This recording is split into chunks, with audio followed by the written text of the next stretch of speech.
So, first, Happy New Year, everyone. I hope that everyone was able to have some good rest. I wanted to go ahead and call this David Douglas School Board meeting to order. This is a virtual meeting, and it is January 7th, 2021, and it is 7:02.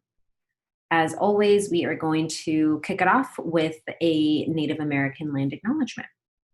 Today, I would like to acknowledge the people whose land we are gathered on. Present day Portland is located on the traditional village sites of the Multnomah, Wasco, Cowlitz, Cathlamet, Clackamas, bands of Chinook, Tualatin, Kalapuya, Malala, and many other tribes who made their homes along the Columbia and Willamette rivers. Let us also acknowledge the robust Native community made up of tribal diversity that originates from around the country and whose journeys have brought them to Portland by ways of forced displacement or seeking opportunities. Today, these same communities celebrate their heritage, showing resilience and tenacity that would be greatly admired by their ancestors. Thanks so much. So before we kick it off to the next item, our student body president report, I wanted to just share a couple of brief remarks, if that's okay with folks. I just ultimately have to acknowledge the state of our community, the state of our country, and really how much in horror I and several others were at what was happening in the Capitol yesterday, and just wanted to reiterate from myself and the perspective of prioritizing our youth here and our families locally, and for me, I'm thinking a lot about how my family came to this country from Peru, really fleeing very similar attempted coups in Latin America and in Peru. And I think the most challenging part of yesterday, quite frankly, was having these conversations with my daughter. And so I just wanted to acknowledge that as parents, as aunties, as uncles, as just family members of our youth, I think we all understand the generational impact here, and just wanted to reiterate that our kiddos are so much in our hearts right now, that we are really doing everything that we can to remember the silver lining and to provide the best education and the best experience given the circumstances that we have. And I wanted to just briefly share some of those silver linings, and I think also wonderful, incredible victories that we also saw yesterday. I think one of them is obviously what we saw in Georgia, and really people power and the impact that people power makes when you are engaging civically. But also, I think much more close to home, and I hope it's okay to share, we had a really phenomenal historic victory here locally with the appointment of Senator Jama in Senate District 24, which I hope it's okay to share is a relative of one of our board members. So I'm just super, super honored and humbled to tears really yesterday at some of these other moments, right, that I think are historic, that are important, and that really demonstrate one, I think the immigrant refugee experience here in the district is certainly alive and well and inspiring, but also that it shows leadership, right, in our lived experiences as being that much more valuable in these decision-making spaces. So just wanted to lift that up and not be silent about some of the things that we're experiencing, that we're seeing, but hopefully that in unity we'll get through together.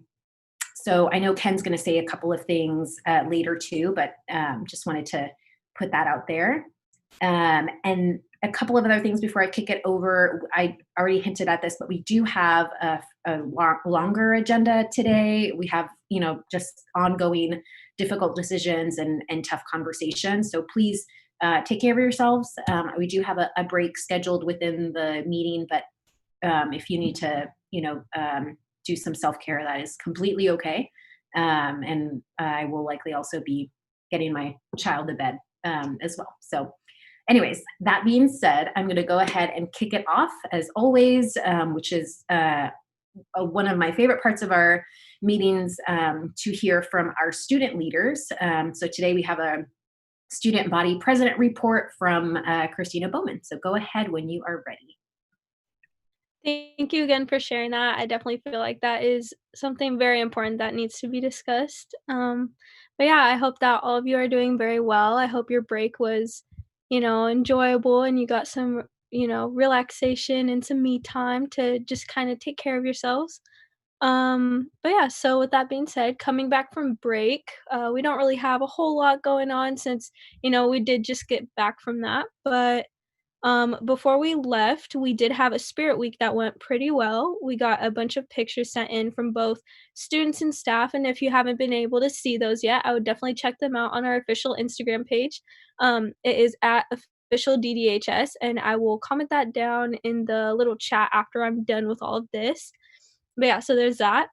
And then, yeah, so before we left, also, student council happened to meet with the DLR group to give them our input from a student's perspective on their plans to, renovate the school and some of the changes they're planning on making. And we are just kind of helping them out, telling them our thoughts, feelings, opinions on everything. So that went pretty well as well. And then something that will be happening pretty soon is that we will be having a esports tournament. And just a little reminder, esports is pretty much just like video games, and you're able to meet through a virtual type thing. So on the 15th, we will be having Super Smash Bros, and on the 22nd will be Rocket League. There's limited registration. Activities is paying for it, and it is including all David Douglas High School students. There will be prizes; those are being worked out right now. And then we will be releasing I'm pretty sure it's our fifth virtual assembly video that will be at the end of this month. So keep your eye out for that.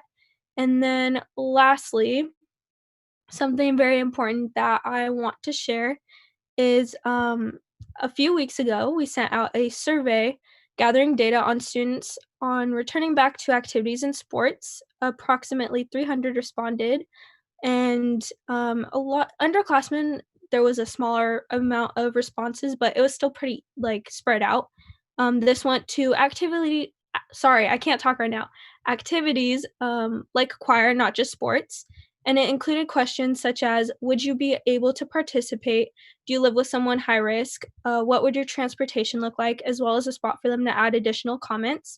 And just for reference, 82.9% of our students said that they could participate if we included social distancing, masks, temp checks, and whatever else we can do to keep people safe. 16.1% said they were unsure, and 1% said they weren't able to. There were also two comments that I felt were pretty important to share.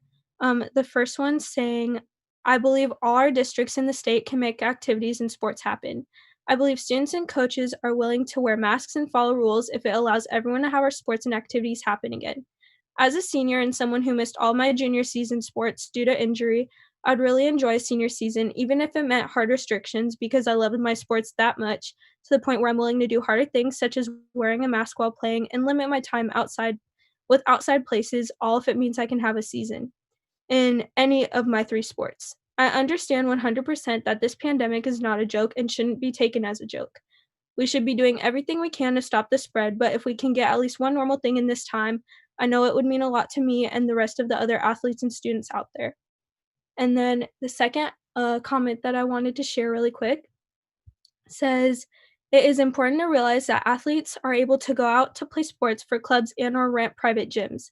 Those athletes come from families that are financially stable enough to afford those opportunities. In a community such as David Douglas, where a large amount of families are simply trying to keep food on the table, we need to come together and provide similar opportunities to ensure that our athletes aren't being left behind. Thank you for agreeing to consider moving forward.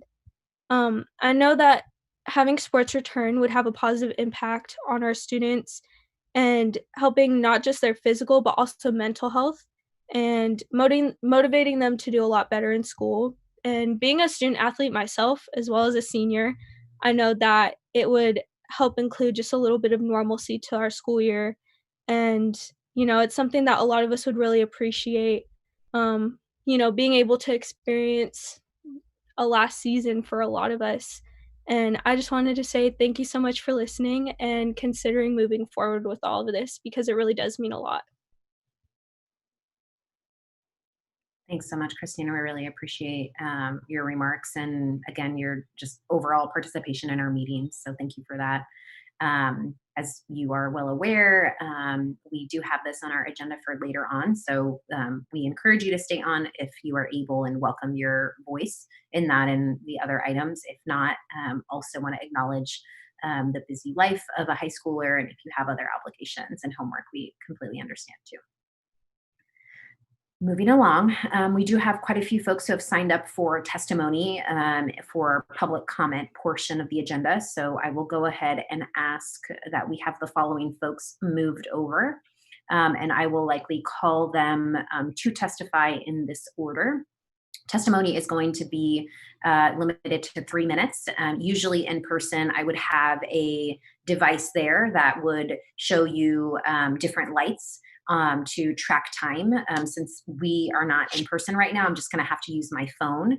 And so you'll hear a beep when your time is up. And I would ask that you wrap up as soon as possible after you hear that so that we can move on to the next folks. And a reminder that we have students here and others listening in at home. So we hope that we can make sure that everyone's remarks are appropriate for the venue. So it looks like I do see several folks have already moved over. Just to confirm, I have Taylor Trout, who's a district parent, Taj O'Malley, a district student, Teresa Wynn, a district student, Melinda Brummett, a district parent, and Jennifer Noonan, a district parent. So we will go ahead and start with Taylor. Go ahead and unmute when you are ready. Hello and Happy New Year to all school board members and attendees. I've been an advocate for my son, special son, for many years, and now I am proudly advocating for his program, the Community Transition Program, and a special ed department of DDHS. My name is Taylor Trout, and I'm the proud parent of Jacob Trout, who is in his second year at CTP. The special education teacher is Annie Harrell. I first want to emphasize my family is all for a safe return to in-school instruction for all David Douglas District employees and their families, as well as students and their families.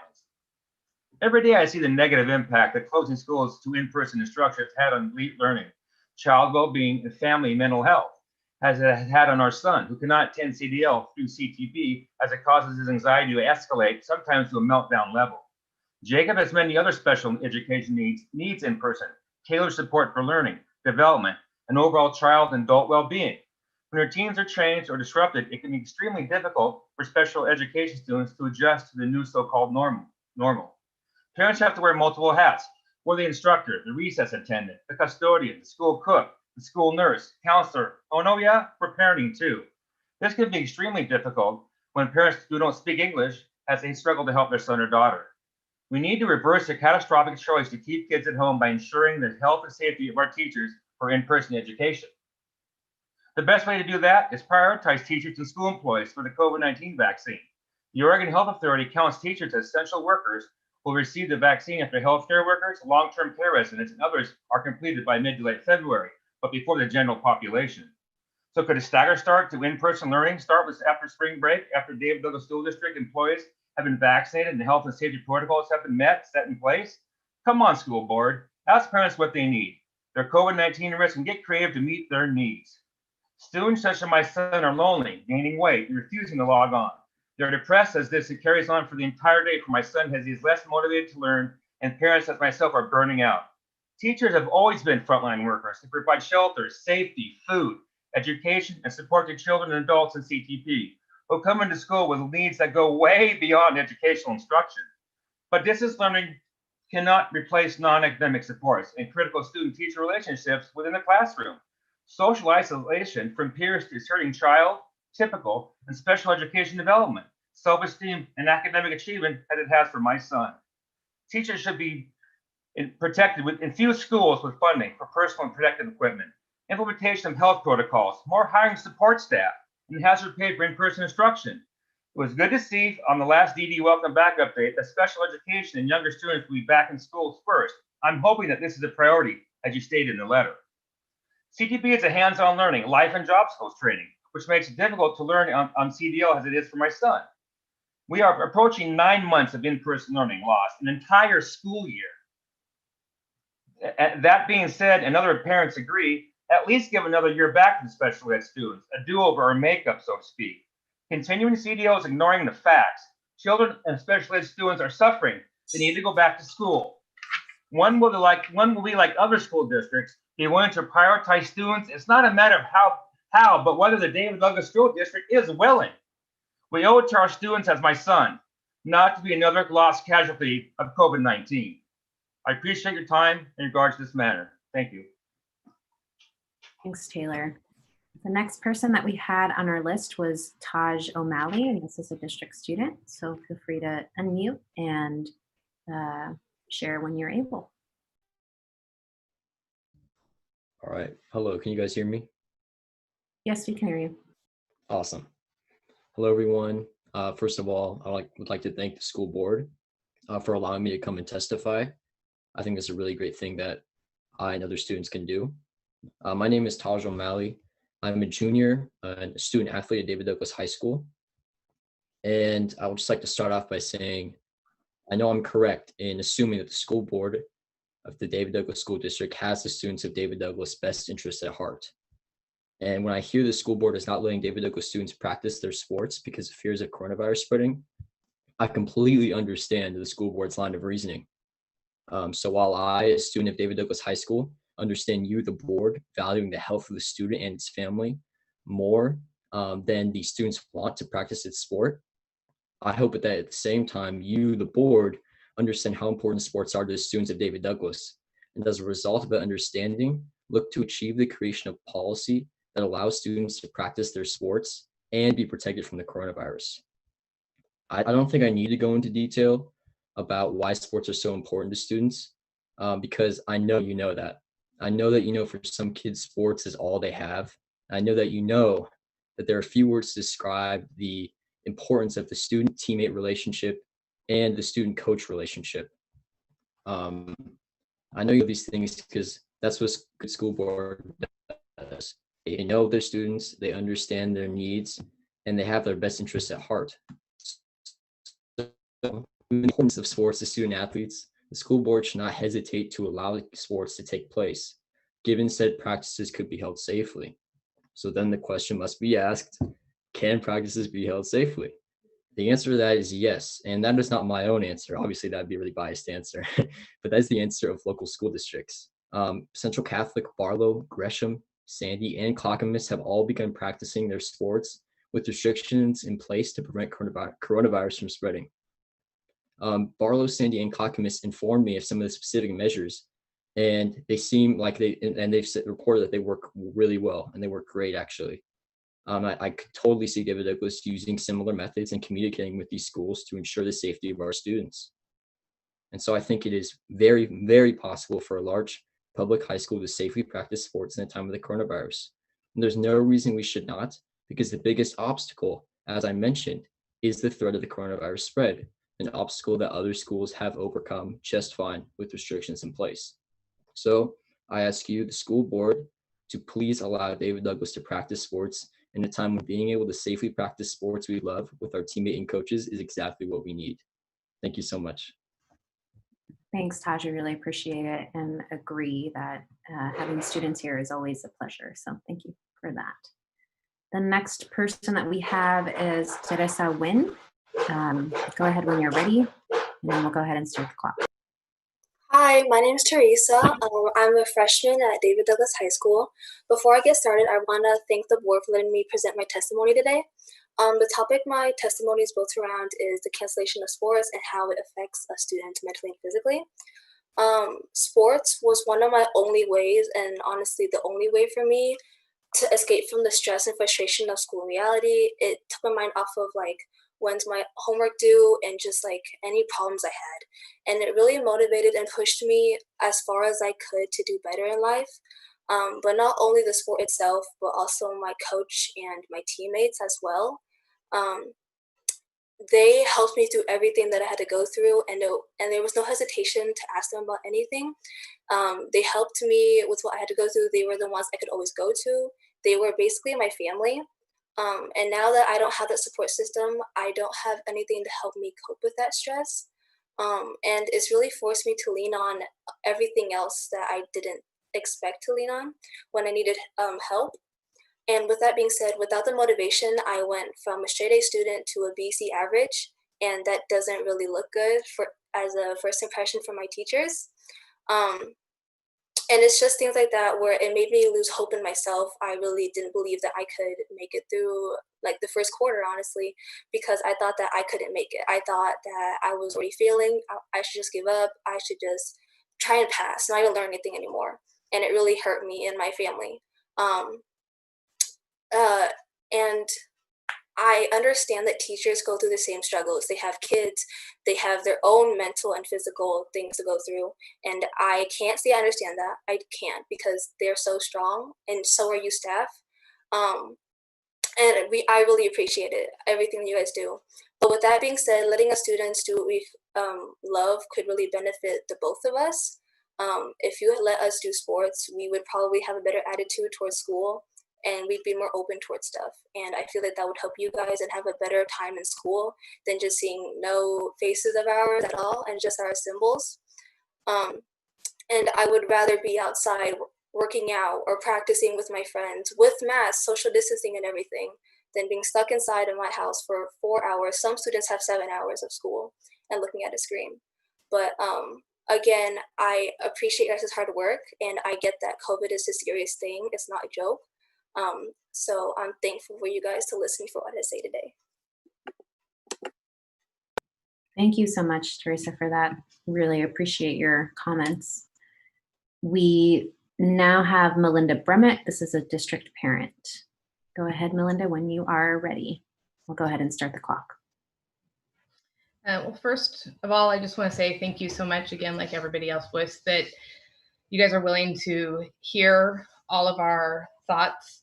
I'm going to be honest, I wrote a really small email. My strong suit is not in writing. My strong suit is more in oral. But I did just want to say, as a mother of a senior, I first of all want to say thank you to the board. I know that you all have our students and our staff first and foremost in your decision making, and I appreciate that as a parent.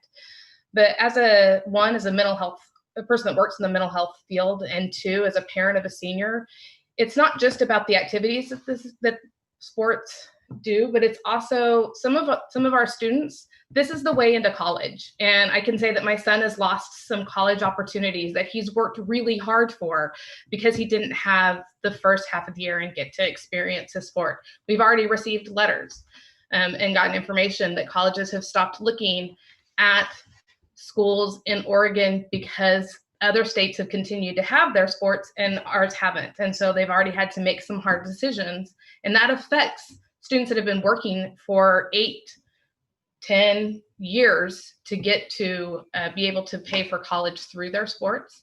Certain sports are safer than other sports. I particularly would like to talk about the aquatics program. I feel like that's a program that doesn't get talked about enough at David Douglas. You can look at, there is so much evidence that's come from the CDC that chlorine kills COVID. There's been no cases of COVID being transmitted by any sport in a pool with chlorine. This is worldwide, and there are other countries that have continued to have their water polo and other sports that have taken place in pools, and there hasn't been a single case of somebody being transmitted, COVID being transmitted while in the water. There's been a few athletes that have gotten it, and it's been outside of the pool, and they've through parties and other things, but nothing showing that it's been transmitted in the pool. I think we can be able to open up our pools safely. And I think it's really important to remember that there are students and families relying on this to allow their kids to have access to college. It's the only way some kids can afford to go. Thank you so much. Thank you, Melinda. We really appreciate it. All right, and the last one that I have here is Jennifer Noonan, a district parent. Jennifer, go ahead and unmute when you are ready, and I will start the clock. Hello, everyone. My name is Jennifer Noonan. I have 4 children, 3 of which are in the David Douglas School District. I have 2 that attend Gilbert Park and 1 that attend Alisat. Our family has struggled along with so many other families in the district who are lower income, poverty level, or BIPOC from these school closures. It's actually disheartening to hear students here begging for there to be sports. I'm here today to advocate for schools to open. So, sorry, I'm a little bit nervous here. I am presenting tonight public comment in support of our district opening classrooms.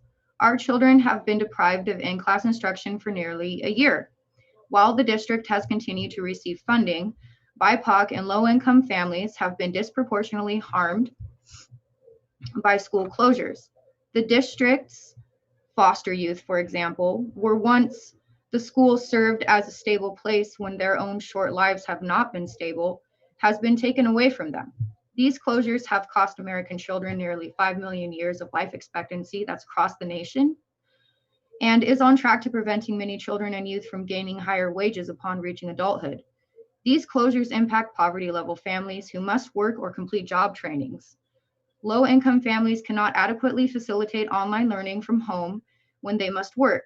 Even more than just the economic impact these closures have, is the harm done to our children's educational outcomes. Not to mention, children in unsafe, unstable home environments are the most vulnerable. Routinely, you have made decisions in support of keeping classrooms closed. While all of you collect a paycheck, while children in vulnerable families pay the price, it has been shown that schools are not primary vectors of spread.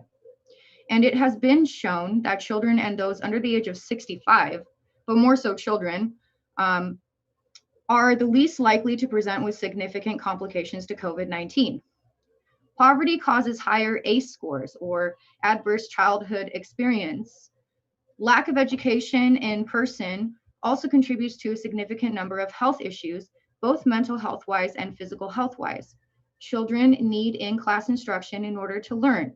They need socialization in order to meet very, very important developmental milestones. These milestones and educational achievements cannot be made online.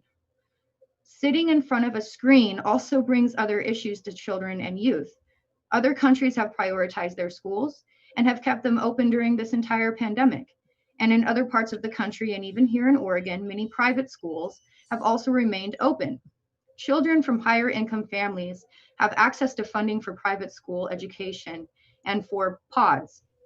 While most of the DDSD— When you get a moment, please. Time is up. Time is up. Can I finish reading it? Yeah, go ahead. If you can go ahead and finish the last thought here, that would be great. Sure. Okay. While most of the DDSD has families that are low income, we cannot fund private school education or pods with each other. For families who receive employment-related daycare through the state, so they may work, these children are still placed in front of a computer screen to learn. It is not the job of daycare providers to facilitate learning. It is the job of this district and its teachers to facilitate learning. I'll just end there. Thank you so much. I really appreciate it. That was all of the live testimony that we had of folks who had signed up this evening. Thank you all so much for taking the time out of your busy schedules to hear or to share with us these really important comments. They're really helpful for us as we continue to have these ongoing discussions. So thank you, and particularly want to appreciate the students who spent time putting together their great testimony. I did also just want to acknowledge that we had a written testimony as well submitted from Olga Rudnitsy, a district parent, and that should be in your packets. Sorry, just 1 minute. And so moving on, we have the consent agenda. This is an action item. So I'll let you all get settled there for a minute, and if I can have someone. Andrea, I'd like to ask just one quick question that maybe Derek could answer in regard to overdrive. because I'm quite familiar with Overdrive. Is that being put on all the Chromebooks? Hi, Frida. Overdrive is not, Google Drive is. Okay, what is Overdrive getting? We're asking to buy it. What are we putting it on for this purchase? I use it with Multnomah County Library, and that's why I'm kind of curious where it's going on. Because Overdrive's to transfer to Kindle, so that. Brooke, is it web-based? Yeah, I think it's for the books, for online books. Brooke, do you want to? Yeah, so it's Overdrive is the overarching company, but Libby is what you use through the Multnomah County Library. So what we're looking to purchase is Sora, which is an app for schools, basically, that will allow us to really increase the digital experience for students to read books. And we have a vision where we want to create this really rich multicultural library that's modeled after a district in Nebraska. And so we need this app in order to do that. But Overdrive is the company that allows us to create this rich digital experience. And it also has different features such as students who have dyslexia. There's a dyslexia font that allows them to access the books as well. Okay, so it isn't to connect with the public library. It's for a library we're setting up. Gotcha. Okay, Yes. it wasn't clear in the memo. Yeah. Thank you. I move to approve consent agenda items. Is there a second? Second. Awesome. Farida moves, Stevens seconds. Is there any discussion? Hearing none, I will call a roll call vote, just how I see the boxes, starting with myself. I vote aye. Stevens. Aye. Christopher. Aye. Mudanovic. Aye. Barber. Aye. Larson. Aye. And Barrow. Aye. All right, consent agenda is moved. Moving on, we have our first presentation. I'll go ahead and put a link in the chat to the PowerPoint, but this will be an action item, and this is presented by our superintendent. So Ken, take it away. Thank you, Andrea. And Derek, if you want to pull up the slide deck, we do have a slide deck that we'll walk through as I present. And to clarify, whether this is an action item or not will be up to the board. Ultimately, the reason we're here, kind of a quick reminder, is the board took action out of abundance of communication to commit to and let our family staff know and provide continuity that we would be in comprehensive distance learning until January 29th. That's a board action that is out there. We know that we'll be in CDL until January 29th. Part of that conversation asked me to bring that back to the board to review, and we've talked about it over other board meetings, but this board meeting, I'm bringing it to your attention that January 29th is coming up. I want to share with you some data, share with you some information, some new information, some of its review, and then ask the board whether they would like to take action to provide that continuity and communication to our community that shows that we will continue in CDL or not, right? So that'll be up to the board as we have a conversation. So ultimately tonight, that's the lens I'm hoping you'll think of as I'm presenting. The second lens I want you to think about has to do with whether or not we continue with the metrics.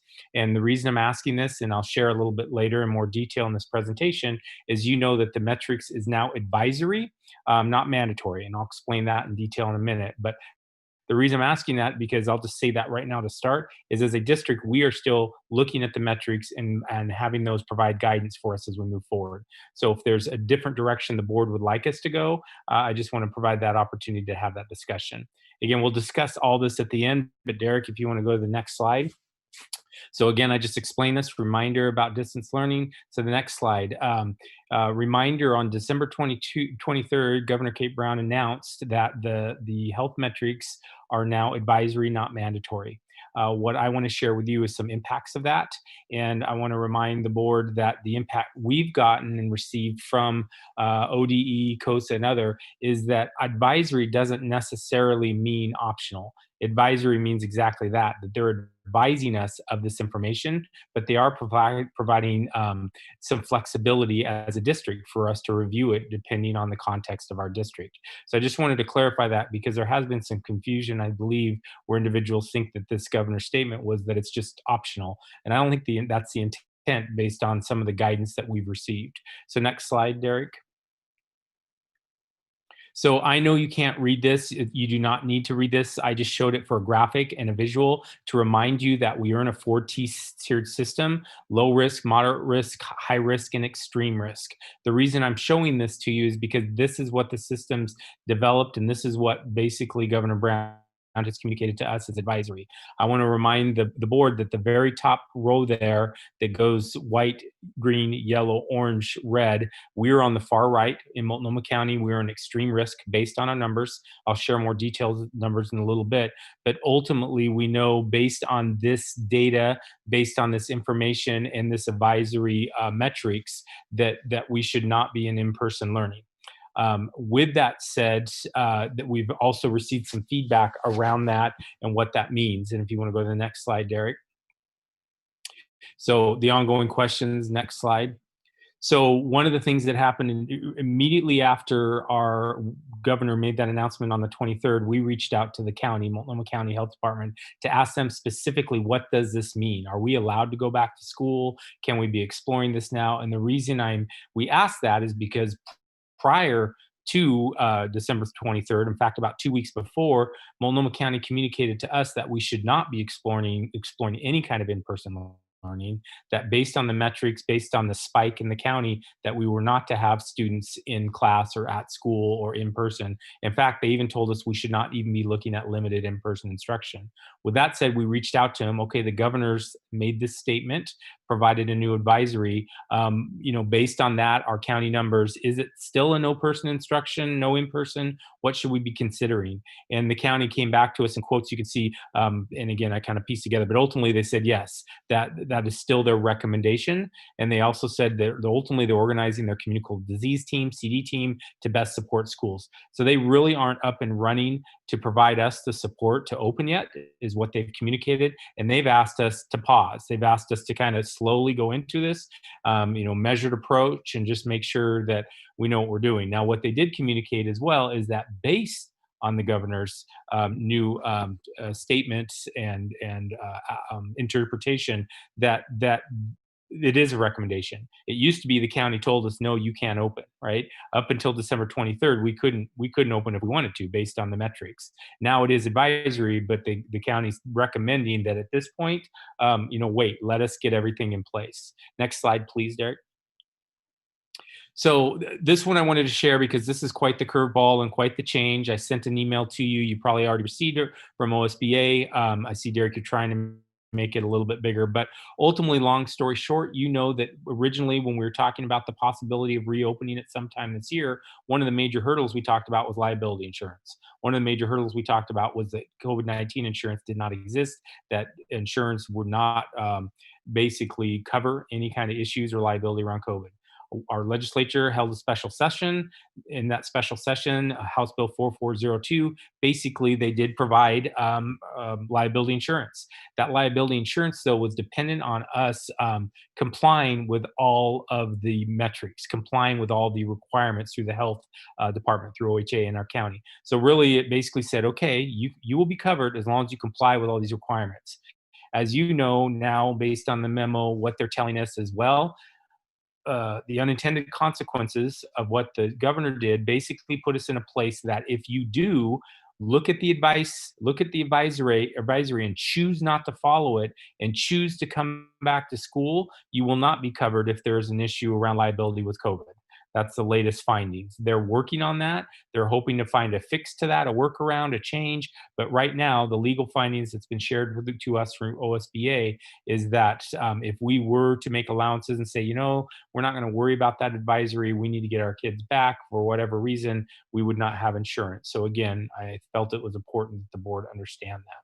Next slide, please, Derek. This one's a little less impactful, but it is a reality. Part of the governor's communication, ODE's communication, is that they're changing the Ready School Safe Learning guidance. They told us that the new guidance would be out January 19th. The reason I'm telling you that is because they have communicated with us that there are significant changes to that document. And they have basically said, if you are in a county that the numbers are in a position where you can talk about coming back, that please wait until January 19th, or you might want to wait till January 19th, because again, this is back to we're developing plans and we know there's changes coming. So I don't know what those changes are specifically, but I do know, and I wanted to point out and flag to the board that we are waiting for January 19th really to put together a number of our committees. We are going to develop our SSL committees across our district to talk about how we plan for and how do we take the steps necessary to bring kids back. How do we get to that process? Next slide, please, Derek. So just some other items that we need to consider and be aware of and have conversations around. It's not going to happen all tonight, but I wanted you to know that one of the things we're exploring is staff availability, sub-availability, just the reality of, will we have the capacity? We have some staff that are compromised, that have families that are compromised, that would not be able to report. What does that look like? And we have a plan to gather that data and information, but right now it's a reality, something that we're navigating. Also want you to know that there is a bargaining process during this, that we have already had informal conversations, actually formal conversations, but the informal notice that a demand to bargain will be coming. Part of the process with OEA, part of the process with DDA, great relationships with our union leadership. We've had sit down where we've had virtual conversations right after, literally the day after the governor made the announcement, up to this week on Tuesday, we had a meeting all about this. But I did want to share with the board that they are planning to demand a bargain and talk about workplace safety and make sure that we're taking it seriously and do everything that we need to do. Also, the idea of students returning. If we were to open up tomorrow, will our students return? Will there be students that say, no, we're not ready for that, or families that say that? So the reason why that's important comes down, I'll drop down to the last one, is just the capacity. Do we have the capacity to do a two-tier system, to have an online system if families and students do not want to attend? And to have in person, and what does that look like? And that's a very difficult conversation. And then the last bullet there I skipped over is just, we are planning to survey our staff, go through a process to talk about who can report, how who cannot report, why, make sure we go through the proper HR processes, along with our families, to reach out again to our families and say, okay, if the numbers are continuing to go in the right way, if we get to a position in our district where our county shows, based on the metrics, that it is healthy and safe to come back, would you return, and what would that look like? Next slide, please, Derek. So the next thing is really want to focus on, as schools, we stand ready to serve, right? As schools, we want the process. We want to get our children, our kids, our young adults back in school. In fact, there's nothing we want more in this process. But we also want to say that county health, community health, state health department have a role as well, and we need support from them. We need them to provide certain pieces, and those certain pieces are kind of listed and outlined here. First is truly have vaccine access for school staff. It should say staff, families, students. But the reality is having a process in place so we do have the vaccine out in our community so we can come back safely. The next, the protocols for frequent and free COVID-19 testing, right? Having the availability for our students, our staff on a regular basis. You guys all know or might not know that the NFL is currently playing, right? One of the reasons they're able to do that, because they test about every day. They go through that process. And so that's one of the things we're asking from the health department to really get in place. The next one is contact tracing, really have a robust system to help us support that. And then finally, I mentioned it a little earlier, is consistency around the safety guidelines. What are they? Once we have a target, we can plan for those and make it happen. But when we continue to change, it gets very difficult. So those are some asks we have for both our county and our state to help us, again, be in a position to reopen. Next slide, please, Derek. So I've talked a lot about the numbers, talked about the county. I think everyone on this call knows this, but then just a reminder, I showed you that graphic earlier that we were far right, we were in the red, which has us in extreme risk. Based on the county numbers, they check every Monday and they look at how many per 100,000. And reminder, we need to be below 200 to really even be talking about the possibility, and should be under 100 to be talking about hybrid based on the guidance. But with that said, the numbers are trending in the right direction. that is good news. You can see the latest numbers are 343 per 100,000. That's still well north of the 200 rate. And if you drop down and think about 100 rate, but still it's trending right. One of the questions that I'm receiving quite a bit from our union leadership and then other county leaders is the question about the new strain. What is the science about that? Will there be impacts? What is the science on impacts from the holidays? Will we see a spike again? So there's obviously each week we're monitoring the numbers and looking. Next slide, please, Derek. So basically, I wanted to give an update and a review of some information we're looking at, reviewing, having discussions about, and ultimately open it up to discussion, answer questions, and have a conversation with the board. There's two key things that I want to make sure that I ask or hear, and the first one has to do with the metrics. Again, as a district, our intention is to continue to follow the metrics, to continue to use that based, it is advisory, but based on that advisory, to follow it and look at it and really make decisions based on that data and the information. If the board does not agree with that and wants us to go in a different route, then again, I want to give the opportunity for that discussion. That's not really an action item, it's just more direction. The next one, though, is do we want to extend CDL? At one point, the board was very interested in providing communication, continuity, and saying, district, we know we're going to be in CDL until January 29th. So we're going to tell you this back in November so you can plan appropriately, and we aren't going week to week to week trying to make decisions and trying to plan. So again, if there is an intention of that, that'd be a conversation for tonight as well for the board to say, yes, we are going to extend CDL, and as a board, we're going to communicate with our community that we're in CDL to this date, or we do not have to do that. We can just continue to follow the metrics and communicate weekly about where we're at. So I'm going to slow down now. I'm going to be quiet. I apologize that I was pushing through this, but I really wanted to get to the conversation because I think that's more important in this process right now. Thanks, Ken. We appreciate it. And so just to reiterate, I think the question on the table here is, well, I guess we'll start with, are there any clarifying questions or any other comments based on the presentation right now? I did have one question. Are there any target dates on when our staff's going to be able to get vaccinated? Yeah, right now I have not seen anything that shows any kind of accuracy of when, Aaron. Originally, when the governor came out, she was talking about February 15th. She was talking about a target date of coming back by that time. And by coming back on that time, she has prioritized educators, is my understanding. That's done. But the reality of access will not occur before then, based on what I've read. I don't have that officially from her office or anywhere else. It's been more things that I would read through the media that you've read as well, I'm sure. So I do not have an exact target date of what that will look like or when, other than I believe it's farther out than they originally thought. I guess I bring that up because when we had this discussion back in November, one of the caveats that we put down as a board is that we would start to think about reopening, or at least having the conversation again once our staff has had the opportunity to be vaccinated. And I think that for me, it's because several teachers have reached out to me and just expressed that they're really concerned for their own safety coming back to the classroom at this time, or at least pre-vaccination. I just wanted to put that out there. I'd like to follow up on that. And I understand how the staff can be concerned. As I was telling you earlier, I ended up with it last month, minor case of it, but it was so easy to transmit and then end up down for a few weeks.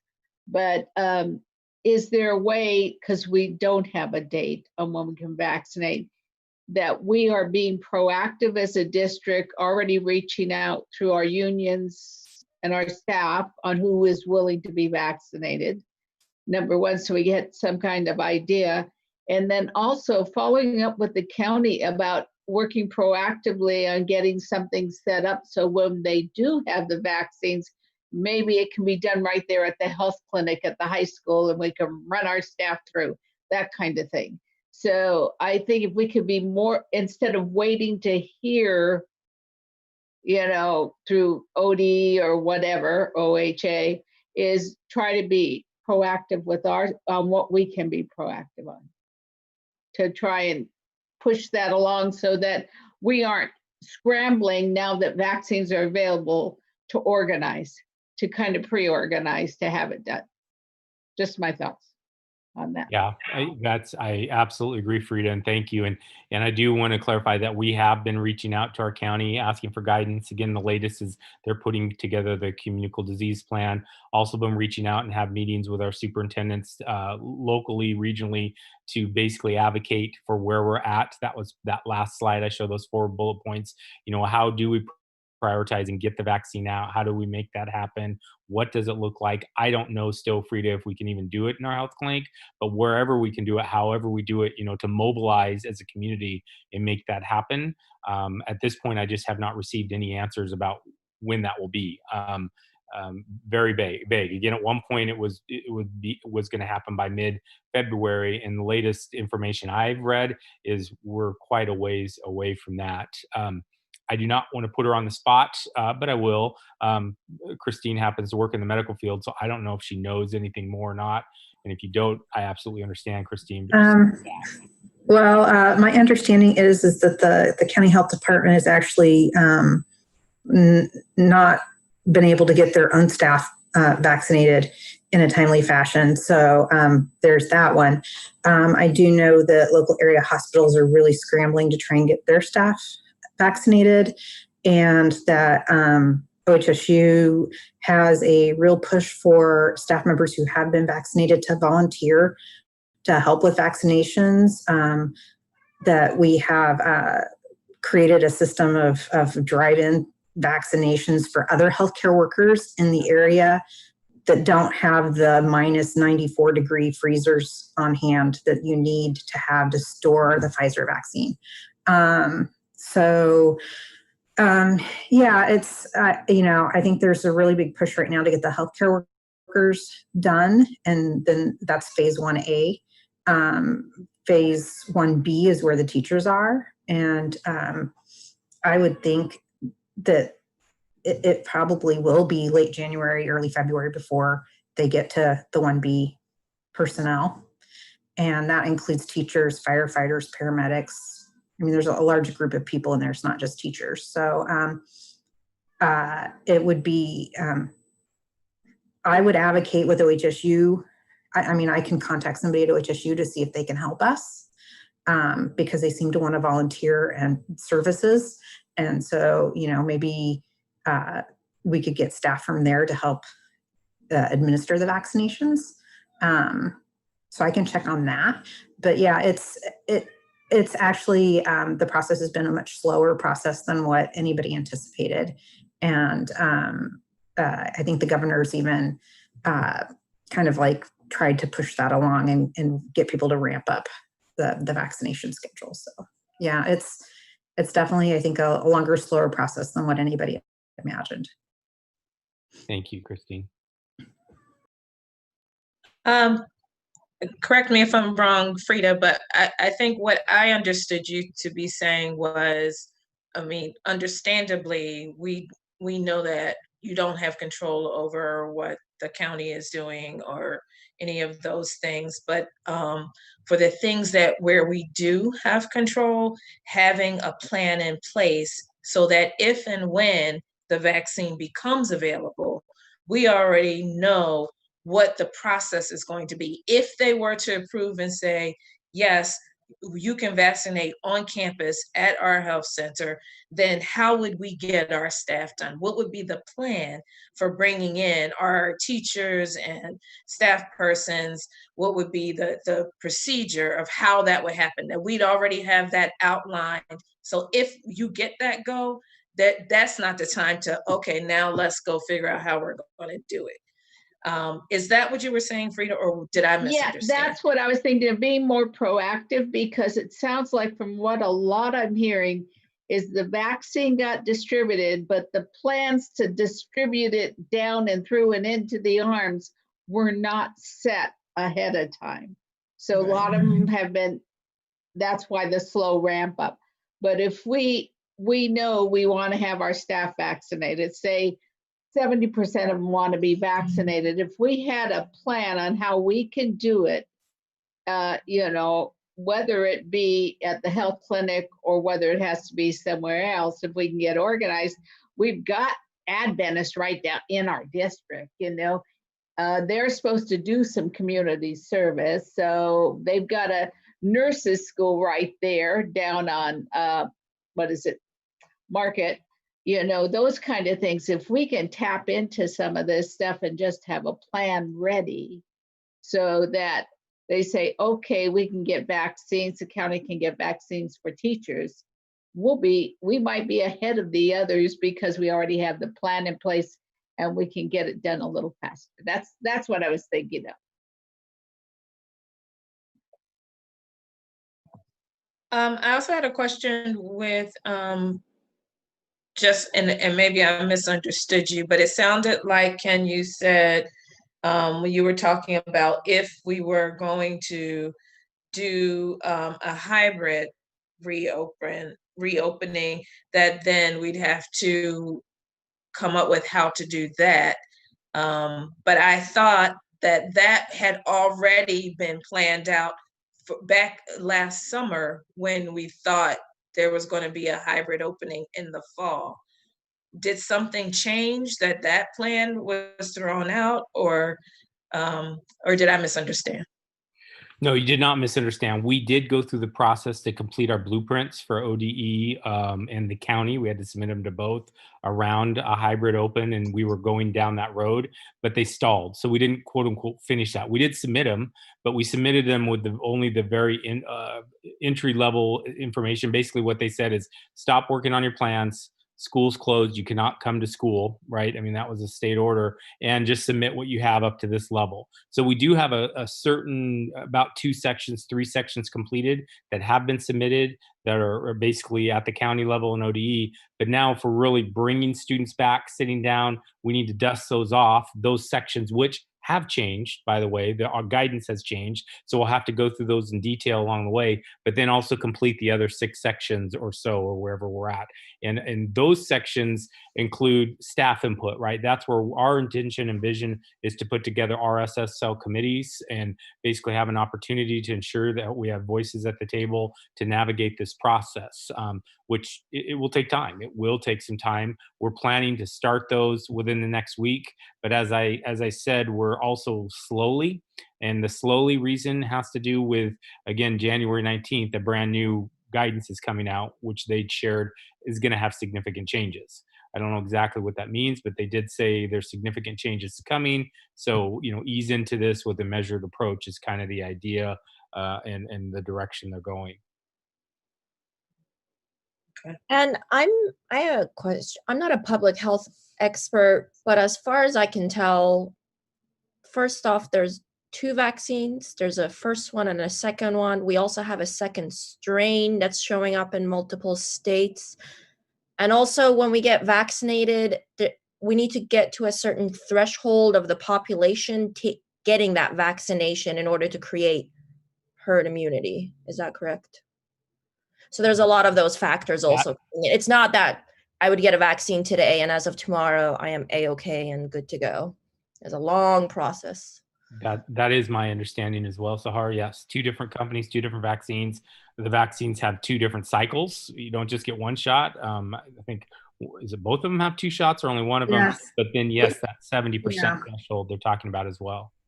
And my understanding is after you get the first shot, the amount of protection you get from the first shot, I don't know what the percentage is, but it's a 3-week wait.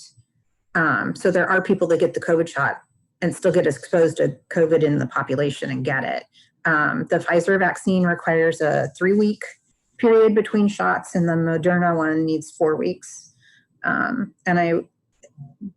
areas where there's less than 2,500 healthcare workers in Oregon, they're getting the Moderna vaccine. And if it's an area that doesn't have a minus 94-degree freezer available. So in Multnomah County right now, I believe only the Pfizer vaccine is available, and that's the 3-week wait between shots. I just got the booster today. And there was a 3-week waiting period, but I only had like a 3-day window to get the second, the booster shot before I'd have to start the process over again.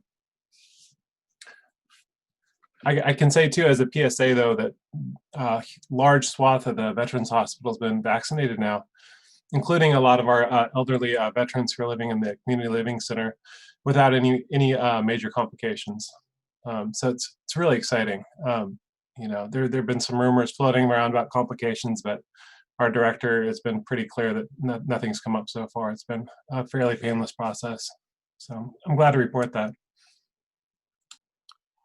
I also wanted to quickly share and just remind the board that under the current RSSL guidance, which again, we're going to get a new revision on the 19th, but in the current guidance, when we talk about hybrid and talk about opening whenever that might be, whenever the numbers show it's okay and safe, that we start with and discuss K3 or pre-K3. That's very specific in the guidance, that really you start with the elementary, you start with our littles. That's the intent. Even the governor's made that statement, is you bring them in, we talk about how it goes, we see if there's impacts, we see how it plays out, and then the county's very involved in that. The county's given us guidance and basically saying, okay, it's been a couple weeks, looks good, let's talk about grade 4 or 5 now. It's been a while, let's talk about 6, 7, 8 now. Let's talk about, so even I just want to clarify and make sure, now this could change. Again, the guidance is going to change, but at this point, when we do get to hybrid, we'll be looking at our elementary schools first, going through a process, and it will be, again, weeks out before we get into middle and high, quite a ways out based on the information. And I understand that starting with the younger children, but also we have our English language learners who need that extra help just as well as the kindergarten will, and our special ed. Are they in that front group to help them get started back in sooner, since they actually need more assistance? So again, the elementary K3 is a focus, and then it would not be under hybrid, Frida. What it would be under is limited in-person instruction. There's a possibility for limited in-person instruction for students who might have extra need or need for support, and that is something that districts can offer. Again, right now we're under guidance from the county not even to offer limited in-person instruction, and there are some very strict guidelines and some issues around that as well, telling some students they can and some students they can't. But there is an option and a possibility under the system that's called limited in-person instruction once we get there and once the county says, okay, you can explore this now. So it's kind of the first step. Right now we're full CDL. If you think about a spectrum, full CDL, and then there's limited in-person instruction, then there's hybrid, and then there's in-person, full in-person. So right now we're full CDL.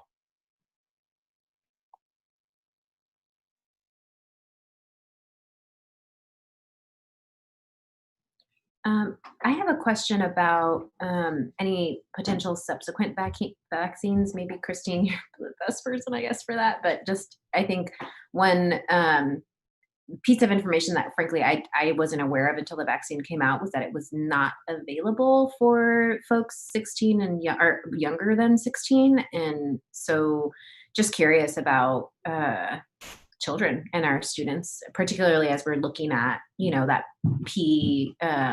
that pre-kinder earliest learners in some sort of hybrid model.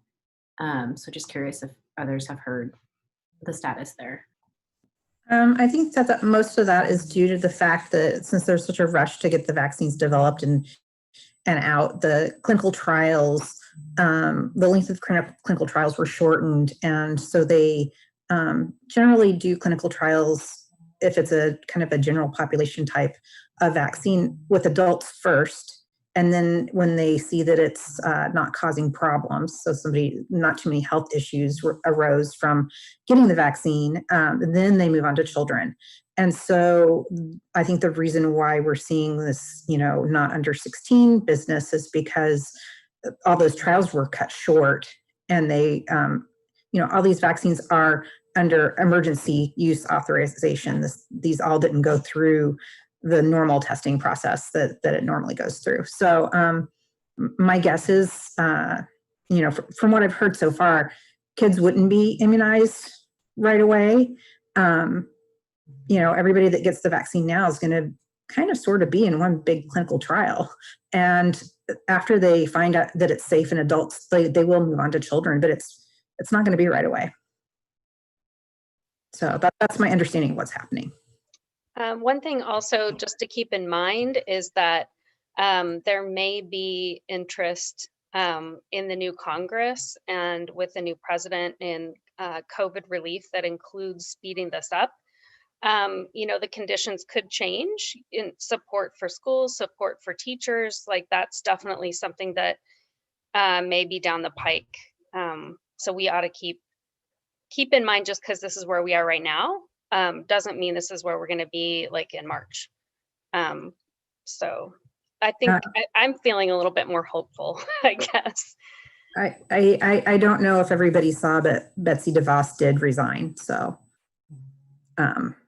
for whatever that's worth. That's wonderful news. That's the first time I ever posted anything political when she was chosen, because I said I knew more than she did about public education, and that ain't saying a lot.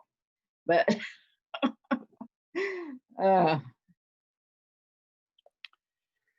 So other questions, other thoughts, statements? Oh, just on this limited in-person instruction, is the district administration, cabinet, whatever, working already on a plan for that, so that if things change enough, let's say we have an opportunity to get some vaccine, and maybe we do get those specialized teachers vaccinated first so they can get in with those kids that need the extra help, we can move it along. Yes. It seems like we should have those things in place so that we can take advantage of them. Right. Thanks, Frida. Yes, absolutely. So they have administrators, for example, we've had conversations, do we focus on maybe freshmen and seniors and thinking about different things on how we, so there's been conversations. That's just one kind of conversation that just came to me, but, and there's been some limited planning. That's the next step where we're planning to pull together our SSL committees to get staff involved with that as well. And that's kind of as we're going through the process here. But yeah, we've started the process of having those conversations specifically for limited in person. We've talked more at the middle and high school because we think that will come first, right? Hybrid is where we're going to pull our elementary together because of that K-3 rule and have them working more on a hybrid plan and looking at hybrid. So that's our intentions, and the conversations have started, but those in planning, but that's been at the administrative level. And the next phase is we want to sit down with our staff and start the plans with our staff as well for that conversation piece.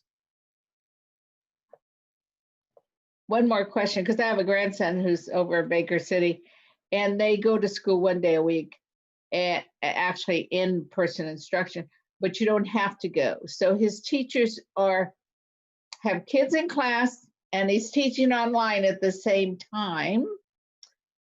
Do we have, and this is high school, do we have the capacity and the technology available to be doing that? So the technology, I would say probably. The capacity, I don't know, Frida. That's something that specifically was brought up to us from union leadership, that they've actually talked to locals around the state that have developed those plans, and they say they're not going very well. And there's concerns with it. And really, so that capacity piece I brought up in a few slides where I talked, I do have concerns, because if we're talking about a 2-track system, do we have the capacity to have a 2-track system? I honestly don't know. There's a lot more work we have to do based on our current resources, current staffing, all the above. So Frida, if we have a teacher that's teaching 6 classes a day at the secondary level, and then also has to do online, how does that play out? What's the workload? Does it work? So there's a lot of different questions that we would have to navigate around that. Based on the conversations I've seen and modeled, I don't think it works that way unless you have really small class sizes. It'd probably be 2 separate. You'd have a teacher that's more focused on online, and you have a teacher that's more focused on in-person. But again, staffing wise, how many of our staff will be unable to report and return? And will there be a sub pool? Will we even be able to have subs? Those are all questions right now. We're reaching out to our subcontractor, all those pieces that we're trying to put together. That's a great question, Frida. I think, again, technology-wise, we'd be okay. It's just the capacity on the staffing and who can direct it. Yeah, I wasn't sure. He just happened to spend a week with me, so that's why I saw some of his activity. And there actually were kids in the classroom, and he was seeing the same class from distance at the same time. And that's Yeah, so what there I are was some kind of curious about, that ability to do that. Yeah, there are some districts that are doing that way, where they're just setting up a camera in the classroom and the teacher's teaching to the kids who are there in person, and the ones that are online, and they're doing that.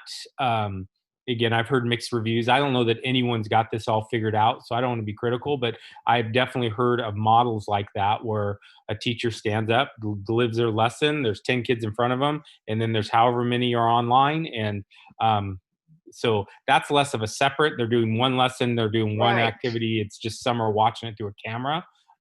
Again, mixed reviews. If the teacher moves at all, you don't see him. Can you hear it? All those pieces. But I don't want to sound negative. That might be an option or solution for Well, us. it's just that we know that there's a lot of people that want their kids back in school. They'll have them come back to school, but there's going to be those few that feel their kid has a health issue or someone's really compromised in their household, and they will not want them in school, but they'll want them to be receiving the lesson. And that seemed like the less stress on a teacher. They wouldn't be teaching extra lessons, if you know what I mean. They'd be just teaching the one lesson as if they were all in the classroom.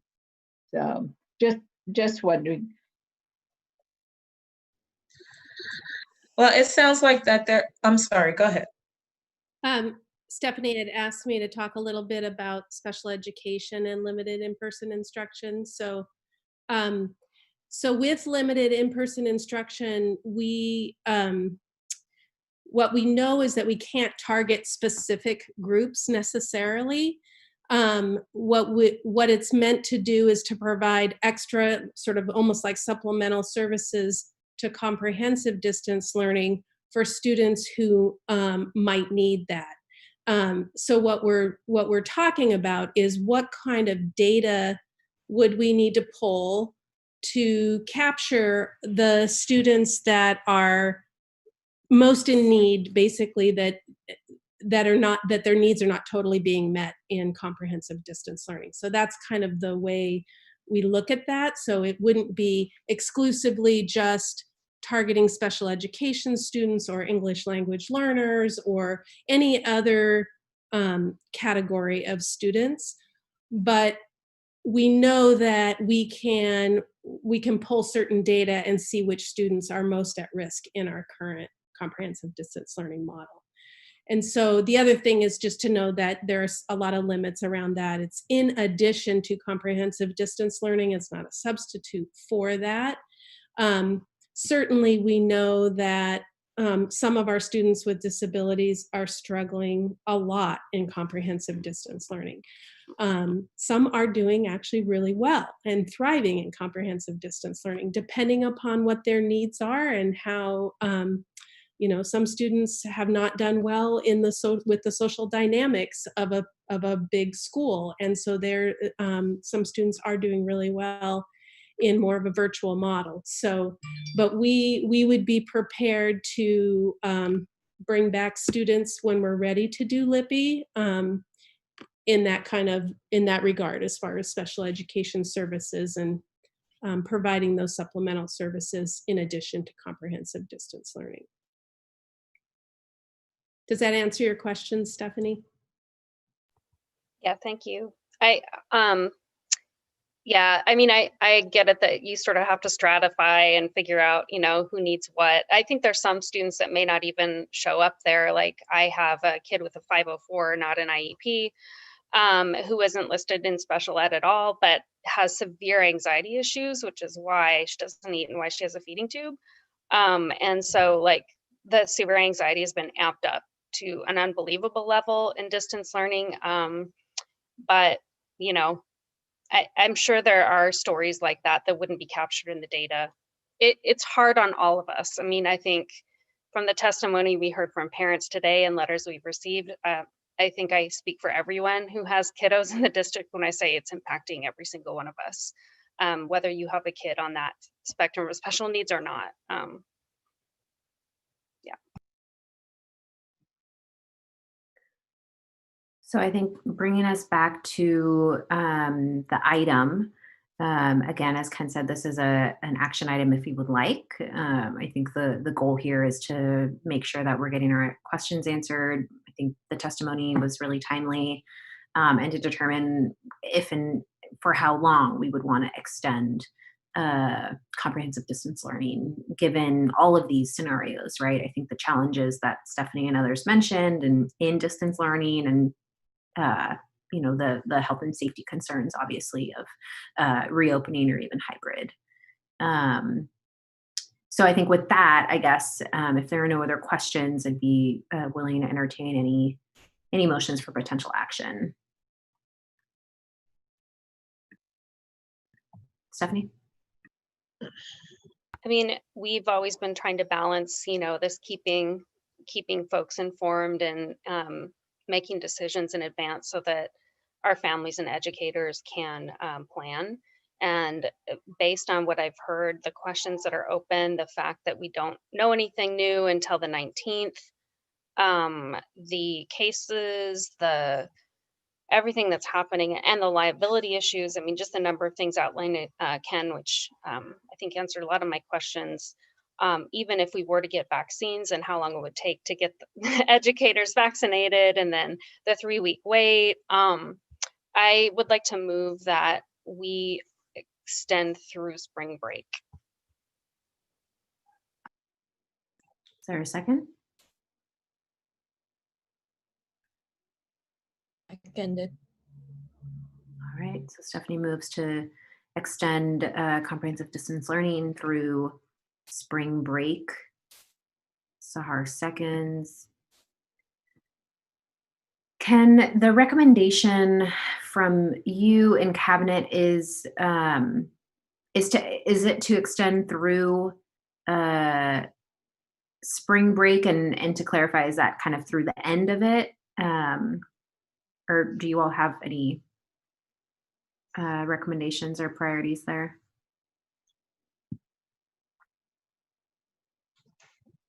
I don't, yeah. So as a cabinet and leadership team, I had the opportunity to meet with all levels of the principals today and talk about this a bit and share what we were going to talk about.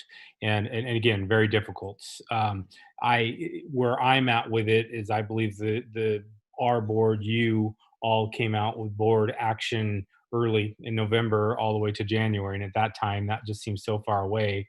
And we blinked and we are still nowhere near meeting any of the metrics are coming back. And I think that has gone over well. One of the things that I shared with the board and I share with our staff, that part of the weight and difficult is uncertainty.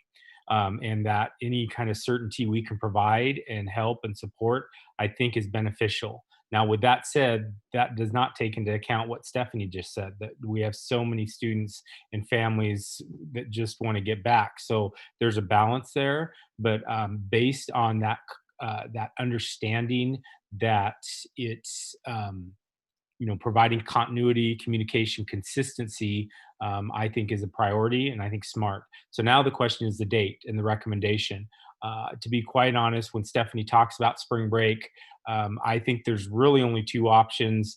For example, I don't think like the beginning of February, mid-February is even realistic at all, honestly. I think we could as a board, you as a board could look at and say the end of February, and then really we're kind of doing month to month. And we would come in the February board meeting and have the same conversation. I think to extend it out to give more certainty to families, if we're going out a little longer than that, then I would also pick spring break. I would share with the board that our high school, based on this conversations and some of the conversations we've had, is they said if the board's appetite was to go out and keep this in CDL, their feedback and ask was to look at the quarters, and the quarters based on grades and credits and all of those type of things. If you remember, we were a little earlier in January and we bumped it back to meet that. I don't know, based on where we're at right now, I think we could always come back and revisit that, because the quarter's after spring break. It's at April 16th is where it's at. So it's a few weeks after spring break. So it's a natural break. It's a natural comeback. It's a natural, all those pieces. So I think those are 3 dates that are going through my mind. February, into February, there's an understanding. I think we'd be right back at the table in a few weeks talking about it. March, I think, gives a little bit more realistic, at least until spring break, gives us a realistic time to get this work done and see what the science does, see what this disease does, and see if there really is opportunity to come back. And then, a little longer buffer that really lines up with our schedule is April 16th. So, if I'm reading all the news right, it looks like a lot of schools are, and we've talked about this before, starting pre-K, kinders, the younger ones first, and then phasing in all the rest of them. So with a phase in like that, it could be that we do start, all the stars align and we start right after spring break with the youngins, and then maybe the high schoolers do start at the beginning of the quarter. I don't see a reason why all 3 levels, elementary, middle, and high, need to all start on the exact same day if it works better schedule-wise for some of them to start earlier and some of them to start later.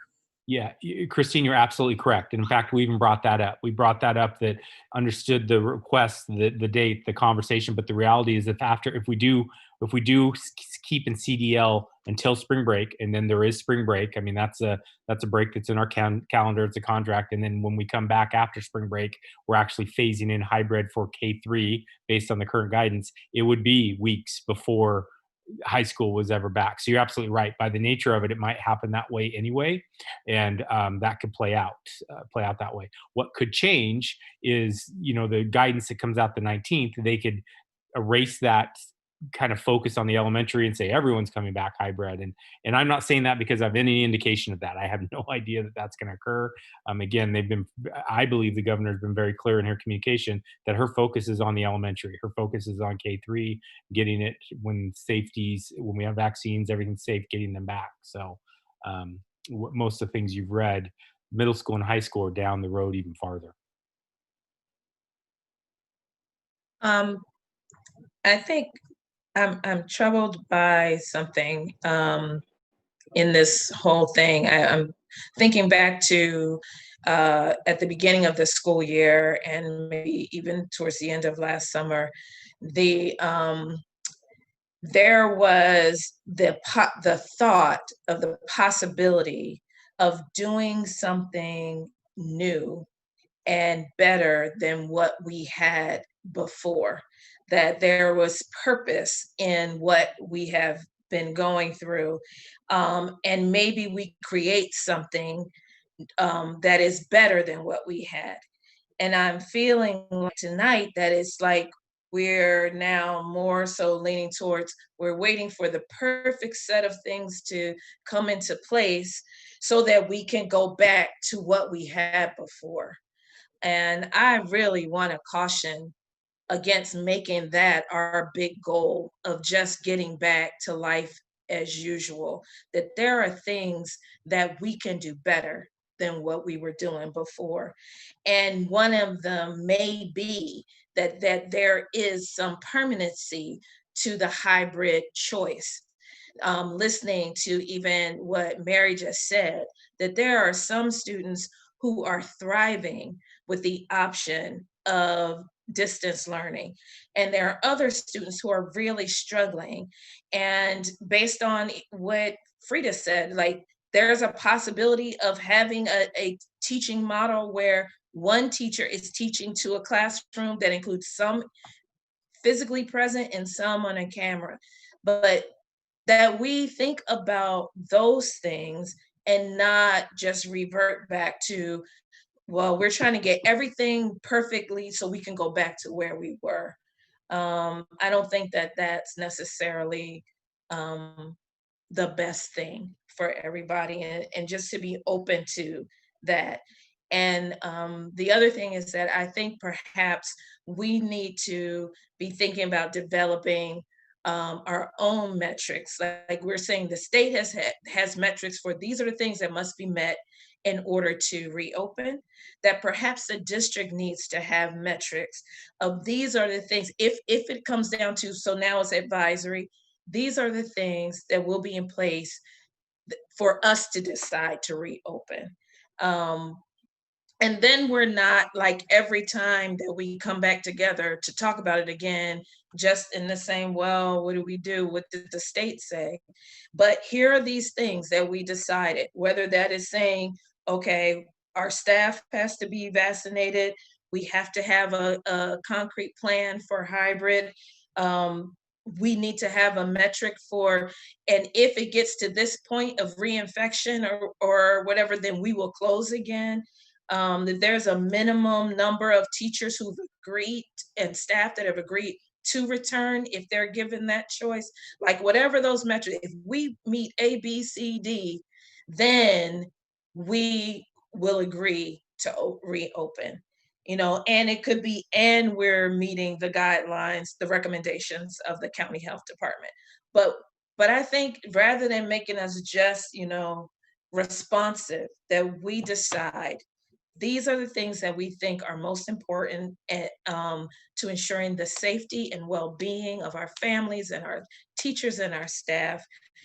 This is what is needed to reopen. So when we come back and revisit, we're looking at that and saying, okay, have we met these things? Are these things in place? Then no, we're not. Or yes, we have. And even if everybody's not 100% comfortable, we agree that if we met this is what we're going to do. Does that make sense? Because I just feel like we're leaving ourselves constantly at the, well, we'll wait and see.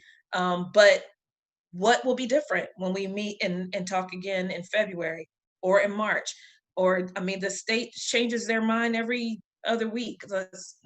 I think we have to have some proactive thoughts or plans. I kind of like the idea of having it set because the state is kind of changing every time we turn around. Yeah. And it's making it so difficult to make some of these decisions.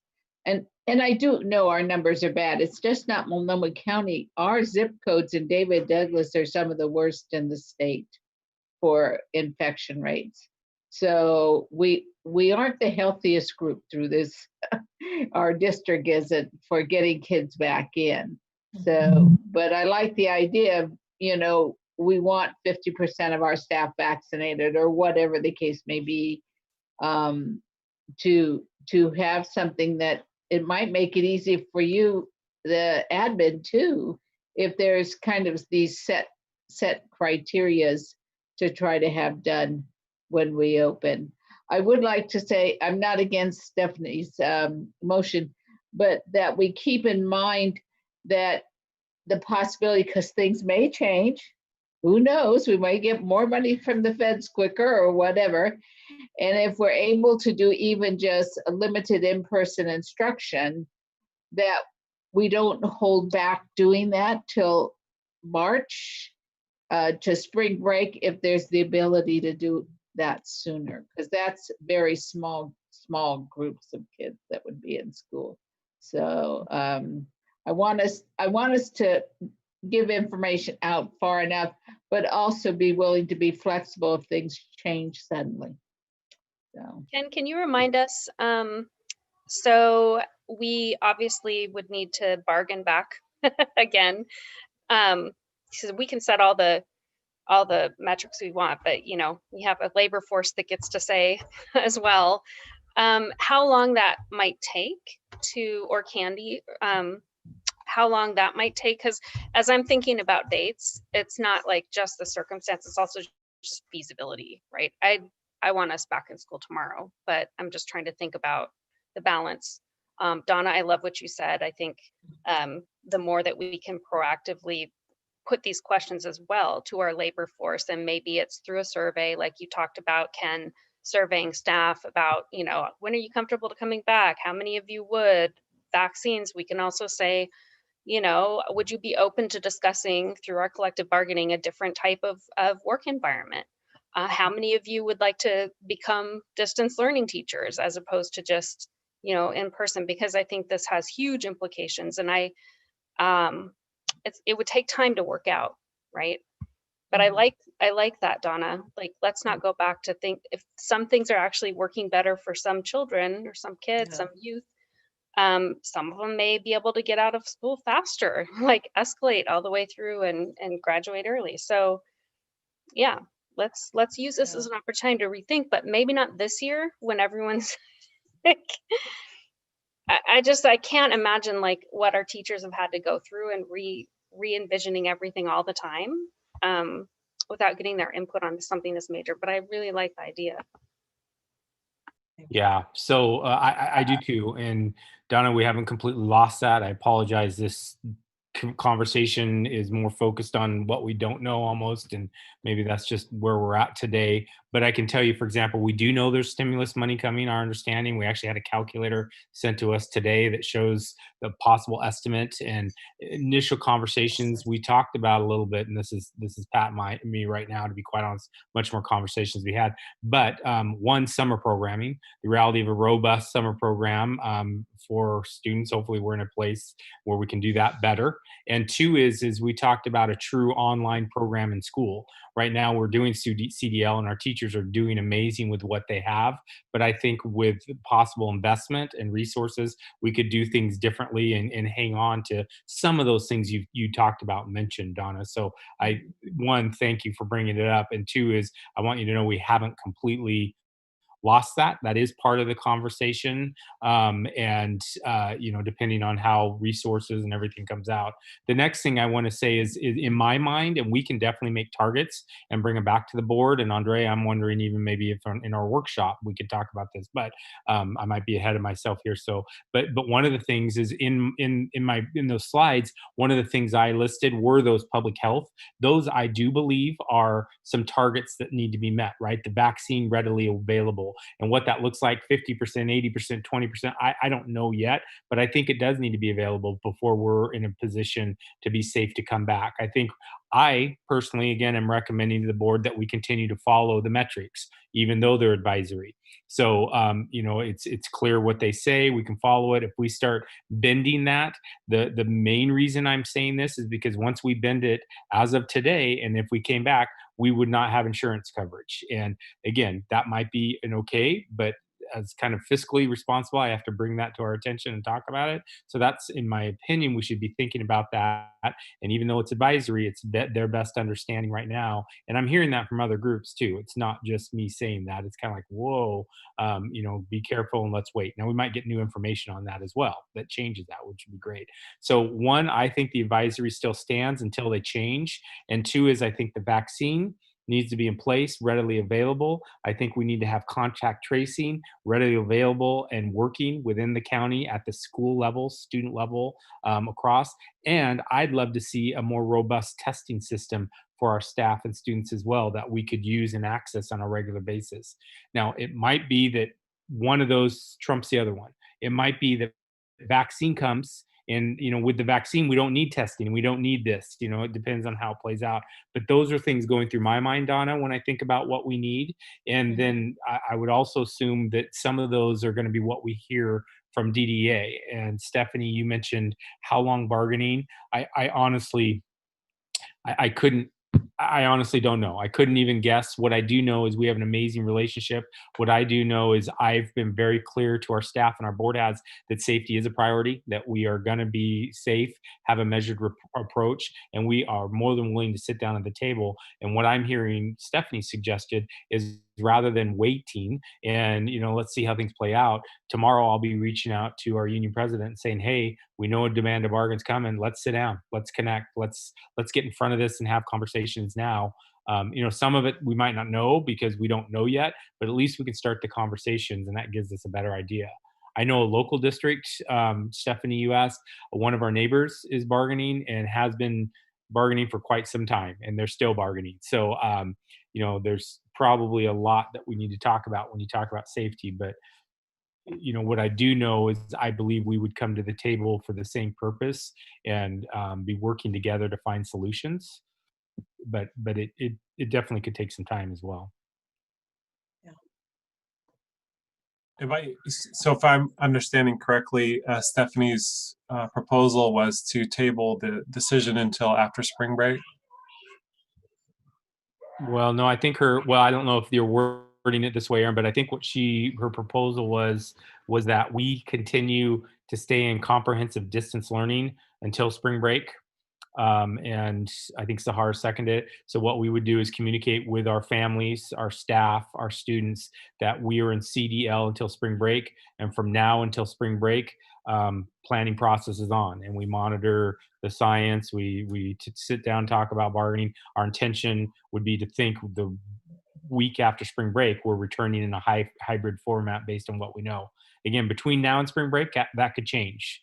That could change dramatically, but I believe that was the Stephanie's. I don't want to speak for you, Stephanie. But I believe that was the motion and the intention. I'd like to propose an addendum to that motion. I don't know if I need a second for that. An amendment, or you want to amend? Yes. Or- Amendment. Yeah, I think, let me see my parliamentary procedure here. So I think we're in discussion. I think you do have the opportunity to amend at this point before we vote on the entire proposal. But Ken, can you confirm? Yeah. That's correct. Frida. Frida said yes. Yeah, this is the time if anyone wants to put an amendment to it before we vote on anything. Okay. The amendment that I'm proposing is based on Frida's comments, and I agree with her that if there's any sort of drastic change in the environment, say that the vaccine becomes widely available, if the metrics drop substantially, extremely large drop in the metrics, that we can reopen this conversation earlier than after spring break.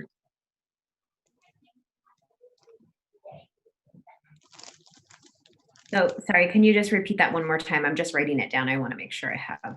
Sure. The idea is that if there's something that drastic that happens in the overall community, like the vaccines become readily and widely available, or there's an extremely large drop in the case load metrics for our county, that we can revisit this topic earlier than after spring break.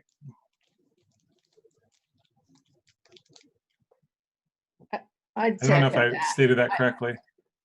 I'd second that. Further discussion on that amendment? I won't be voting for that amendment simply because I don't think it's feasible. And the whole point of this, in my opinion, is to ensure that people have time to plan. I just, I'd rather have some certainty. And so even if it means like an extra few weeks, I'm not going to vote for it, but I'll support it if the majority does. I think, yeah. And I'll just say a couple of things too. I've just been listening in. I don't think that it would be something that I would be supporting either. And for me, I actually would prefer that we extend even further. I like the idea, and I am always I try to have our policy decisions driven by our David Douglas community and, our folks directly impacted. And it sounds like from the feedback that Ken received, that an extension that aligns with the terms, especially for our high school students, would be helpful, similar to how we did it previously. And so my preference would be in hearing that and taking that into consideration, that we would consider extension through the end of that term, given that it's a couple of weeks or a few weeks after spring break anyways. I think, that being said, Aaron, I think we certainly do always have the opportunity, right, to revisit these types of conversations and discussions based on different extenuating circumstances. And I think to Stephanie's and I think other points that we've heard today and on previous nights, the ability to be able to plan and say, okay, CDL until this date, or working with my student on this particular time frame is, at least for me, and I know, again, hearing from others, a really important factor in this. So I would lean more towards that way. But again, I know that that's not currently what's on the table, but just wanted to be transparent about my own thought process and where I'm at. And then I also just wanted to flag on whatever action we take here and lift up what board member Barber said also, that this doesn't preclude us, nor is it a indication that we're taking any action around what a future in David Douglas looks like. That those are still ongoing discussions, and to the points of trying to figure out what is a more equitable way to provide quality education to our students, that that will absolutely be central to additional bargaining conversations, reopening, hybrid, et cetera. So just to clarify that right now, what we have on the table is really the extension of the comprehensive distance learning for now, given that there's lots of other information coming our way, and that we really want to make sure that we're continuing to be thoughtful about future learning. Any other discussion or questions before we vote on the amendment, and then we can vote on the original proposal? Well, I just want to clarify on the amendment, if I'm understanding it, Aaron isn't amending it to say we're going to open earlier. It would be very dependent on what's happening. Like he said, if vaccines are suddenly something shifts long before that, and we could start with limited in-person learning. It doesn't mean you're going to open the whole school, but we want to leave it open that if the administration, things change and the administration can do those baby steps of getting kids back in, that we're leaving it available. And to me, we've heard both sides. I think with every letter we get that says a parent wants their child back in school, we get a letter from a parent who thanks us for not bringing them back to school. So we've got kind of a split of parents who want their kids right back now and are hammering to get them now, and ones that don't. And this gives us that flexibility, I think, it's not saying we're going to open before spring break. It's just giving us the flexibility to have the discussions if things make a major shift. I think I'm going to abstain from the amendment, only because I think that's already the case. Even as we've been having these discussions, I don't think anything is necessarily set in stone. I think obviously if things were to dramatically change, the stars align, vaccines everywhere, herd immunity, we could absolutely revisit it again and make different decisions. But in order to create that amount of preparedness and planning and just sense of knowing for both the students and the families that we have this certain set date, and then if anything were to occur in the meantime, we would obviously discuss again. I'd be willing to withdraw my amendment then. That's how I understand it, if that makes sense. Yeah, that we, even when we make these set decisions, if things were to change, we could still revisit February or March. So if the amendment's withdrawn, I'd like to call the question on the original proposal. Yeah, I just want to maybe have Aaron give a little bit more of a affirmative of a withdrawal, just to make it clear before we go back, just to make sure we have the right language on parliamentary procedure. Yeah, I agree too. I don't know how you'd say that. I'm withdrawing my amendment. Great.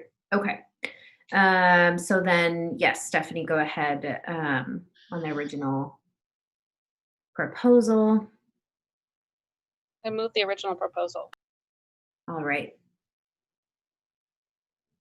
And do I second it again?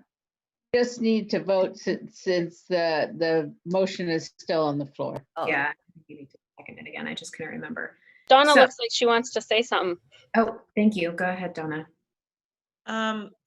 Well, just that when we made the decision to extend through the end of January, one of the things that I said was, if we extend things, and I guess because we're getting ready to do that again, that we need to also look at, so what are we going to do to help parents who are struggling?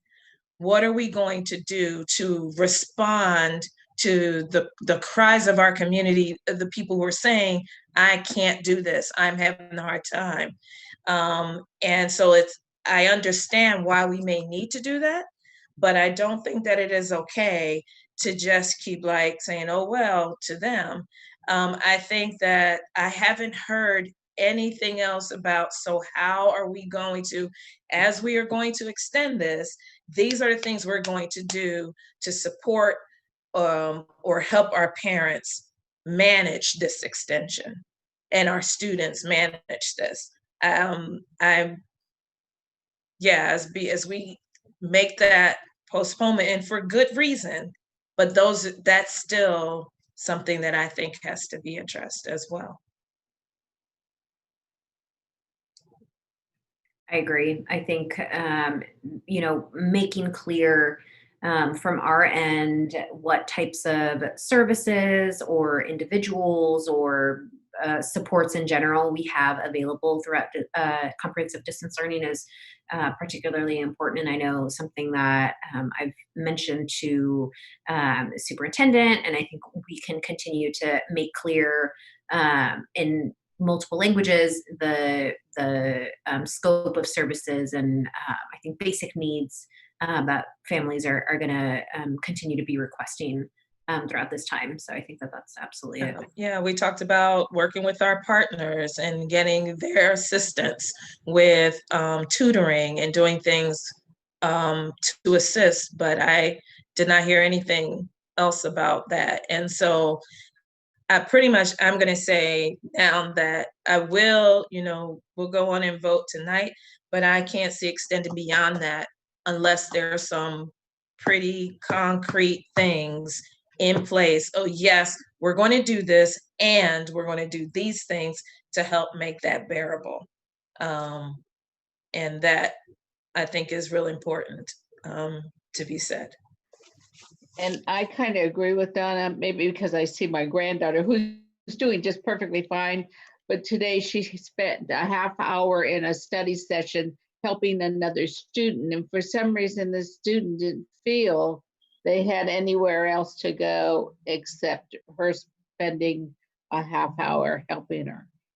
So it may be that, are we identifying these students, like Mary said, that need the extra help, but are we matching them up some way so that they're being, whether it's through the counseling or whatever, teachers are letting someone know they can get these kids matched up so they can get extra help. Because I think that's how we can help parents, because there's so many parents who can't handle what we're teaching, especially if they don't speak English as a first language. And there's kids out there that really need that little bit of extra help that the teachers used to do in the classroom. Yeah, and Donna, sorry, one more thing is not just around academic help, but I know we're going to get into, opening sports in that conversation. And the proposal is really just looking at the high school level. But I wonder if there's some way to connect our families with activities that are happening or could be developed in the community that are not academic, right? That are outside, that are socially distanced, that are safe, that meet guidelines. Is there something we can do?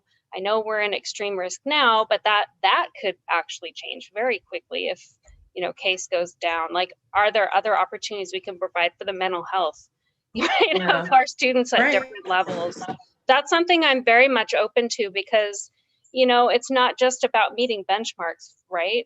Or feeling behind. It's the whole process of learning and what are our kids getting right now. We've been, as a district, like all people in this country, most people, with our head like this above water, right? Just trying to breathe, trying to keep stasis. And I think now is the time for us to consider some things that are maybe a little more creative, involve more community partners. If there are funds coming to the school district, why wait entirely until summer, right? Can some of those be directed now? Because what I hear from the parents who need help is now, right? We Yeah. can't wait until the legislative session is over. We can't wait until the next COVID package. We need help right now. Right. Agreed. Any other last minute questions or thoughts before we take a vote? Thank you everyone for your thoughtfulness and for just continuing to listen and engage on this really tough decision in front of us. I think that we're continuing to ask the right questions, and I'm confident that we'll continue to work with who we need to make sure that as we move back into whatever types of learning environments are best for our students, that we're doing so thoughtfully and centering their needs. So thank you for that. I do have a comment. I wonder if we should follow Ken's recommendation and extend all the way up until the end of the quarter versus just the end of spring break. I think the way they were talking was starting with the young grades, the high school wouldn't even get started till the end of the break. To the end of the And quarter. that was where the concern was with the quarter, was the high school. Yeah, I think that that's how I understand as well, right? This would be starting the start, right, of the reopening process, which would begin with the earlier kiddos anyways, is my understanding. And So we can have it say at least spring break, so that way there's some flexibility for the administration to figure that out. That doesn't seem a board thing. It's more of an admin thing. Yeah, I'll take that as a friendly amendment. That's fine. Yeah. Okay. Thank you for that flag, Erin. Okay. I will go ahead and move us along. We have a lot of other items on our agenda. I know we have some other patiently waiting presenters for some subsequent items. So I will go ahead and call the roll. A reminder, this is an action item that we're taking to extend the comprehensive distance learning within the David Douglas School District through at least the end of spring break. I see myself first, so I'll go Valderrama, I vote aye. Christopher? Aye. Barber? Aye. Ulanovich? Aye. Vero? Aye. Larson? Aye. And Stevens? Aye. Okay, that is approved, and we are moving forward. The next item that we have is bond levy language. Pat will be presenting this one, so go ahead, Pat, when you are able. Good evening. So you received a memo titled Bond and Ballot Title.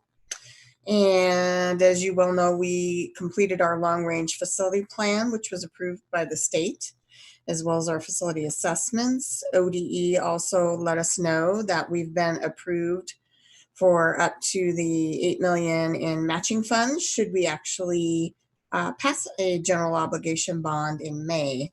So now we're at the decision point of, do we want to put a measure on the ballot or general obligation?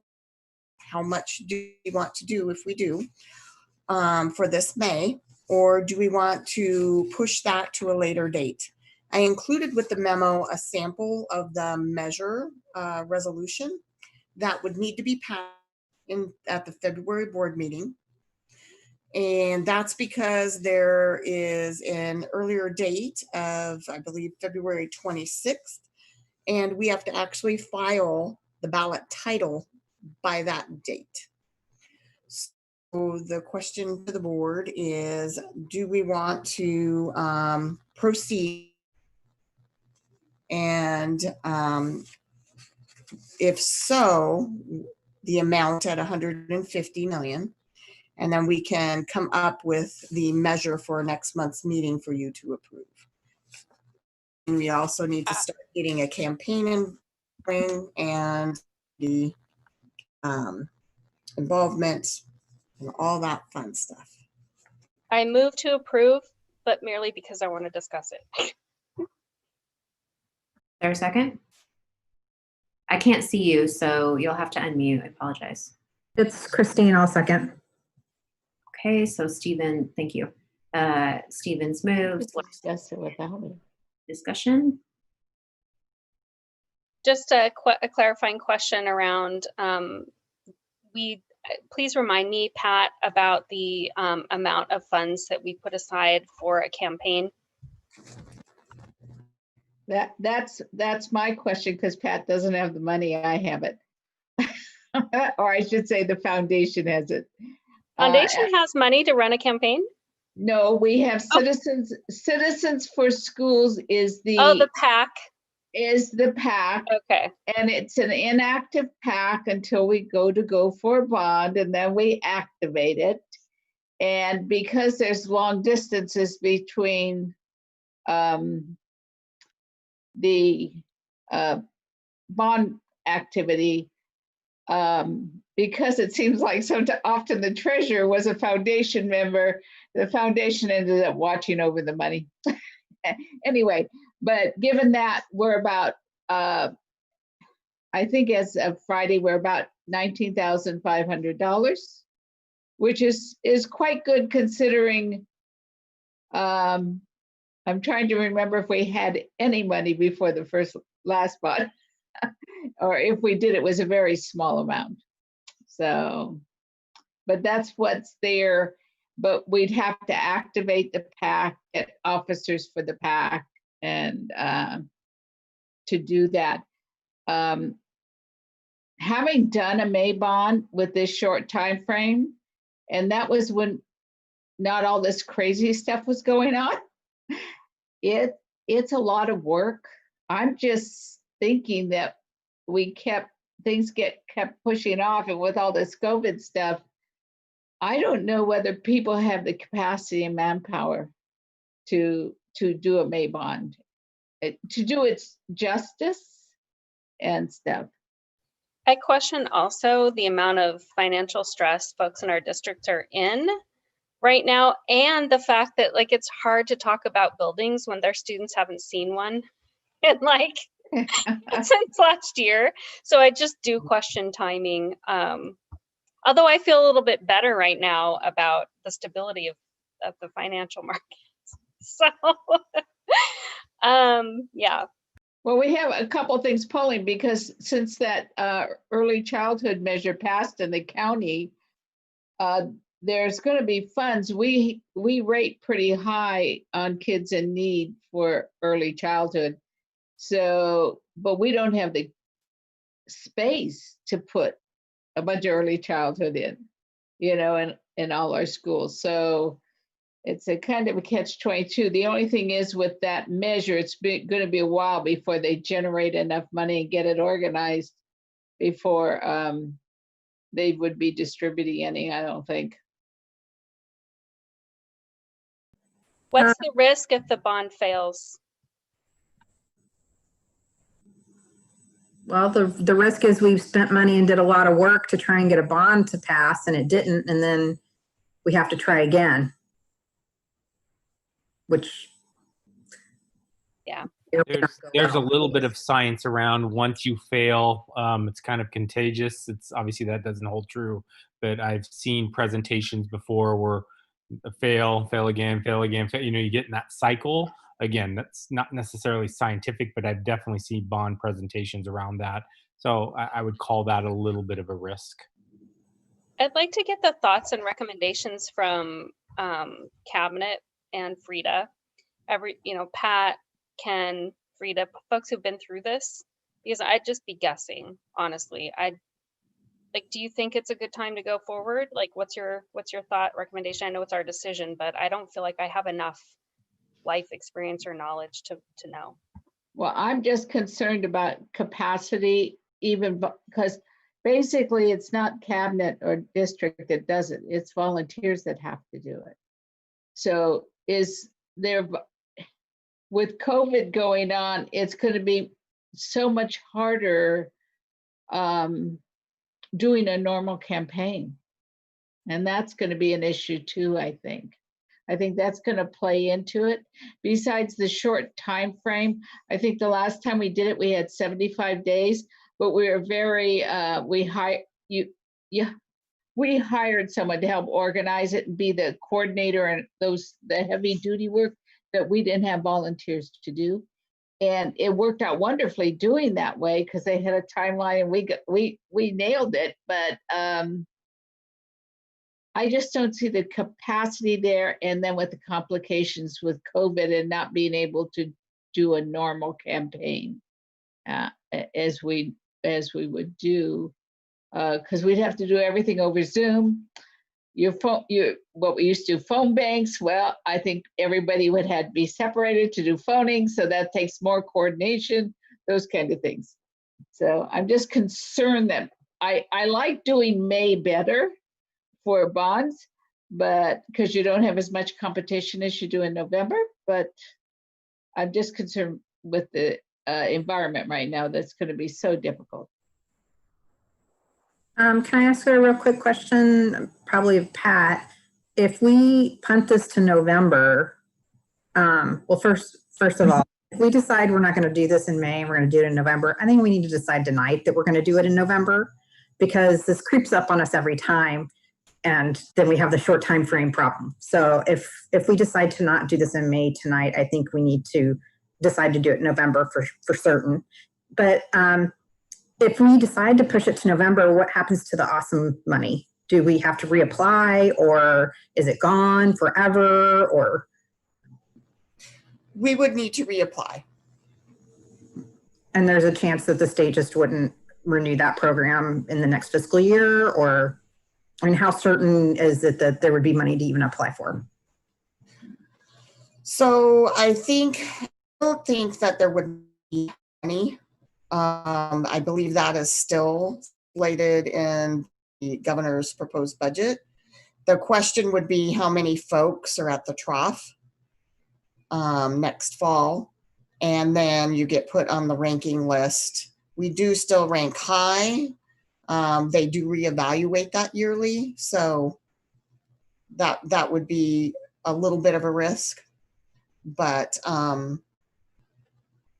I would say if we decide that November is a better date, then I would suggest that we start having some meetings, even as early as February, to discuss planning and get things rolling and putting together a timeline and a plan for November so we can hit that target feeling more confident.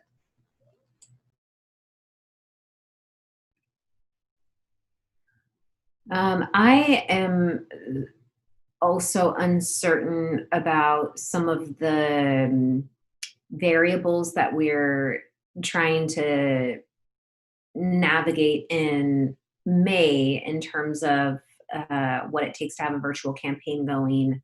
What does it even cost to fund a campaign in this way, as being answered by November? Like, I just even don't see, I think it still would be unrealistic to have a full-blown in-person campaign with door knocking, et cetera, even in November. I think it could be more likely, but it also is just really uncertain. So I don't personally know that delaying to November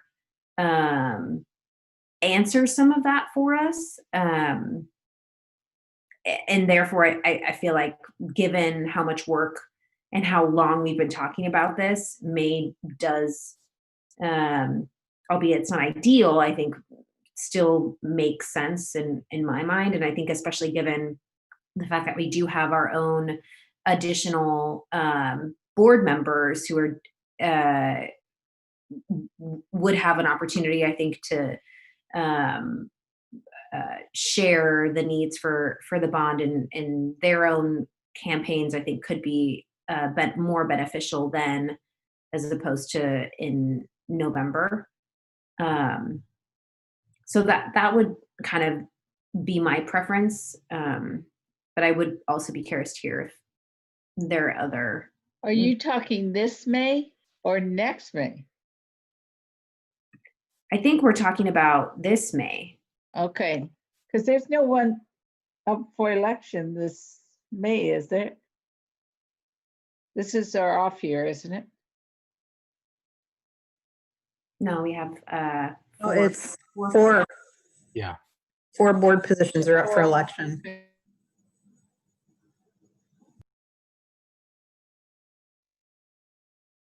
I will say that my main concern, well, I have lots of concerns, but one of the larger concerns is what Frida mentioned, just in terms of cost. I don't know that 19. I think that's great seed money, and I don't think for the entire. All it is seed money. If you hire out, which we did, and we had letters done, etc., flyers done to hand out. I think, oh gosh, it's been several years since I did it all. We probably spent close to $60,000. Because when you hire someone to help manage it, and even the volunteer for the door-to-door, we got someone to help organize that, because we didn't have the volunteers with enough experience to do it. So there was cost. Luckily, it's concentrated, when you're doing it. So it's not like there's this ton of hours you write a contract with them. But I think we spent close to 60 with all the mailings and everything that we did when we did it last time. Because part of it is raising the money to begin with to run the bond campaign. That's why in some ways November would be kind of good, because you'd have a little time to raise the money. And I'm seeing some questions in the chat from Stephanie around how we even get the money into our PAC and how it's funded. Are those funds that we can, is that just the money is in an investment account under Citizens for Schools. All we would be doing is I'd be moving it out of the investment account, and we'd open, say, at US Bank, a checking account, because you got to be able to write checks and stuff, and it would just get moved. We already have the federal identification number to do so. So it's just a matter of opening a bank account and then having the money moved into that bank account. It's fairly simple. But you do have to have a treasurer and a president, because when you file online, for those of you that have filed online, you have to have someone who's going to be responsible for filing those weekly filings and stuff. And it does take a lot of time, because I was working full time and was probably spending close to 40 hours a week as the treasurer of the last one. So it takes a significant amount of time to be the treasurer and make all the filings. Is it possible that there, since the last time, has been, especially in light of COVID, developed some other online or strategies that maybe weren't available before, but now are, that could, in other words, like the way that it was done with door-to-door or the phone banks or whatever that process was, just like so many things now have shifted. Is it possible that there are some new ways of doing it that might make it quicker, easier, but as effective now? Are there, is the company that you used before maybe, or are there other companies? It was individuals actually that was recommended to us, and he did a good job. But they're kind of the ones who keep up on it, because they work on the different bond measures for schools and stuff. So they keep up on what's going on and what works and what doesn't work. Mm-hmm. Yeah, I think what we learned from the most recent election was that folks are, organizers are tried and true, right? I think really critical to passage of different policy and ballot measures. And so whether that's being creative with text banking, or even just dropping as opposed to door knocking or engaging individuals directly. But there were lots of great strategies that folks used to be creative and getting things passed. I think a point that I'll remake is that all of that costs money, which again, I just continue to be concerned with given how much we have here. And just thinking about all of those, both systems and volunteers who might need compensation. And we may need more time because we had we built the preschool demonstration site at Earl Boyles, which was part public funds, part private. And we had the Children's Institute that worked with us. And it's a very high, more fluent people who helped donate to the bond campaign because they were really invested in that demonstration site. So it might not be as easy to raise those big dollars as it was back then. You know, so yeah, just some things to think about and stuff in it. If we go with the route of hiring someone to help out with it, we can always do it ourselves with our own volunteers, but you still have to be very methodical on what you do and stuff. You end up, it's very targeted. You get the reports of who's voted so that when you're doing phone banking, you're only calling people that are, you know, likely voters and that haven't voted yet. So you're not wasting your manpower. We got groups that called in Spanish. We had a teacher that was calling all Vietnamese in Vietnamese so they could explain it. We had Russian. We translated things into to Spanish and Russian to get out because we had adequate number of voters of those language groups. So it's a little more complicated in our district than say what Portland might do. So, but I don't want to discourage anyone. I just want you to know what it takes to do one. I'm inclined. I like doing the May because you don't have as much competition, but in November tends to be right after your tax bills come out, which isn't always the best time to have people vote. So, but I just think it's a short time frame to try and get it done with COVID going on.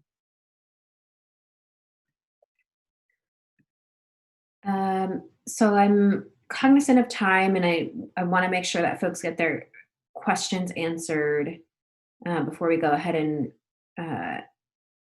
move to potentially approve here. Any other last minute thoughts? Hearing none. Is there any interest from any colleagues here to go ahead and move bond language, or I guess the commitment to move forward in May? Can we just call the question and vote yes or no on the proposal since it was seconded, and then decide if it fails, then we can decide future dates? Yeah, that works. Restate the motion. Yeah, I move to move forward in May with a bond.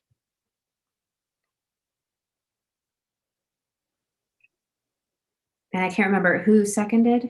Sorry, can't remember. I think Christine did. Christine did. Okay. All right. Well, let's just move forward then with the vote. So I'll go Valderrama. I vote aye. Christopher. Nope. I'm going to vote no just because I think it's going to be difficult. Okay. Barrow. Oh, I think you're on mute. I vote no. Larson. I'm going to vote no. Stevens, No. Mudanovic, No. Barber. No. All right, so the motion fails. So now we have a question on the table of when, which it sounds like November then would be the subsequent option. So is there a motion for moving forward with the bond in November of this year, 2021?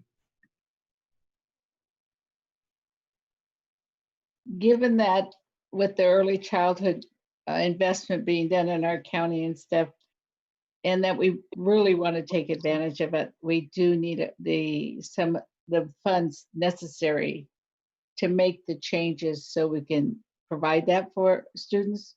So I'll make a motion to move for a bond measure in November. Okay, is there a second? I'll Yeah, I second. Oh, go ahead, Aaron. You can have it. Okay. I'll second. Okay, so Christopher moves, Sparrow seconds. Any further discussion? Hearing none, I will call the vote for the November 2021 bond date. Valderrama, I vote aye. Christopher? Aye. Sparrow? Aye. Larson? Aye. Stevens? Aye. Mudanovic? Aye. And Barber. Aye. Okay, so that is moved forward. Thank you all. Okay, so we have a presentation here, and then we're going to go ahead and take a little bit of a break. This is a presentation from Ken, and potentially our athletic director will join. This is regarding athletic and activities, potential limited return for that, and this is also an action item. So go ahead, Ken, when you are ready. Perfect. Thank you very much, Andrea. And yes, Eric Stoffer's here this evening. He's our athletic director, and you might see his picture there, I know, as we pull this presentation out. But this is an action item. It's a lot like the other one, only the other one was a little bit more bond directed or board directed. In this case, I am coming to you and asking for you to consider allowing David Douglas School District and David Douglas High School to open up for limited athletic participation following the OSAA and OHA guidance. Reminder, we brought this up and had a limited discussion last board meeting, at which time there was a conversation and a request that we bring it back for more of a discussion and to allow board to weigh in and take action on it, to make a decision at the board level. So that's why we're here today, is to basically share with you a little bit of information and then ultimately open it up to conversation, answer questions, and hear your consideration on the matter. So next slide, please, Derek. Oh, there we go. So reminder that under OSAA and OHA guidance, we have very specific guidance that allows us to open for physical activity in a limited process. I provided you with that documentation in your board agenda packet that Lori sent. There was a number of different items, including this document, the OHA document, OSAA document, the schedules, all of the work that the high school did around the plans. But ultimately, we are allowed to open for physical activity on a limited basis as long as we meet all the safety requirements and as long as we meet the requirements based on the metrics within the district. So we're bringing this request to you with the understanding that we meet the requirements and we have a plan in place to ensure the safety following the guidelines from the state and county. So next slide, please, Derek. Again, this one, I don't expect you to see it, so please just know, kind of give a target. Reminder, we're on the far right. We're extreme in Multnomah County. Stephanie just mentioned that we could be dropping. The numbers are dropping. Maybe we drop down into the orange, but right now we're at the extreme. Based on that, next slide, please, Derek. Same thing on this one. I don't expect you to read it, but just want to show you this is an entire document, a one-page document, and then I'm going to zoom in on specific items of this document. But you can see again, the lineup is basically that first paragraph that I just showed you basically says that we are going to line up, OSAA and OHAA are going to line up to the school metrics about whether or not we can come back.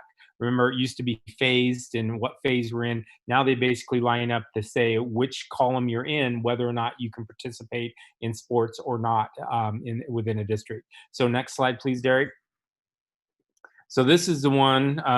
Derek, can you zoom in at all?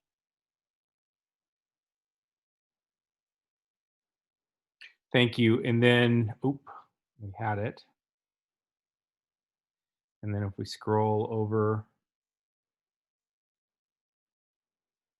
scroll down to the outdoor. It's the third grade box from the bottom.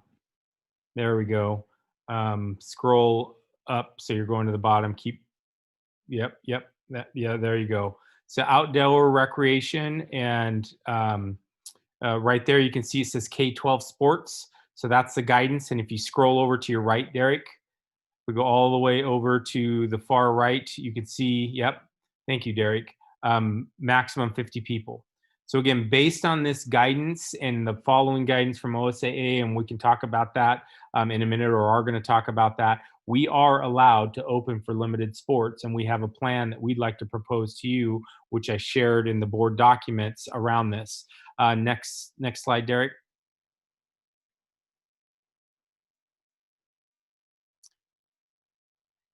And on this one, if you can zoom in as well, and it's right, the second box down. Yeah, so indoor recreation and fitness, you can see K-12 sports is included in there as well. But if you go over to the right, you can see the pink column, which we're in the extreme, and you can see right now we're prohibited. We cannot do any indoor sports at all. So the proposal that we're asking you to consider right now is allowing us to do limited athletics and practices, basically that are all outdoors.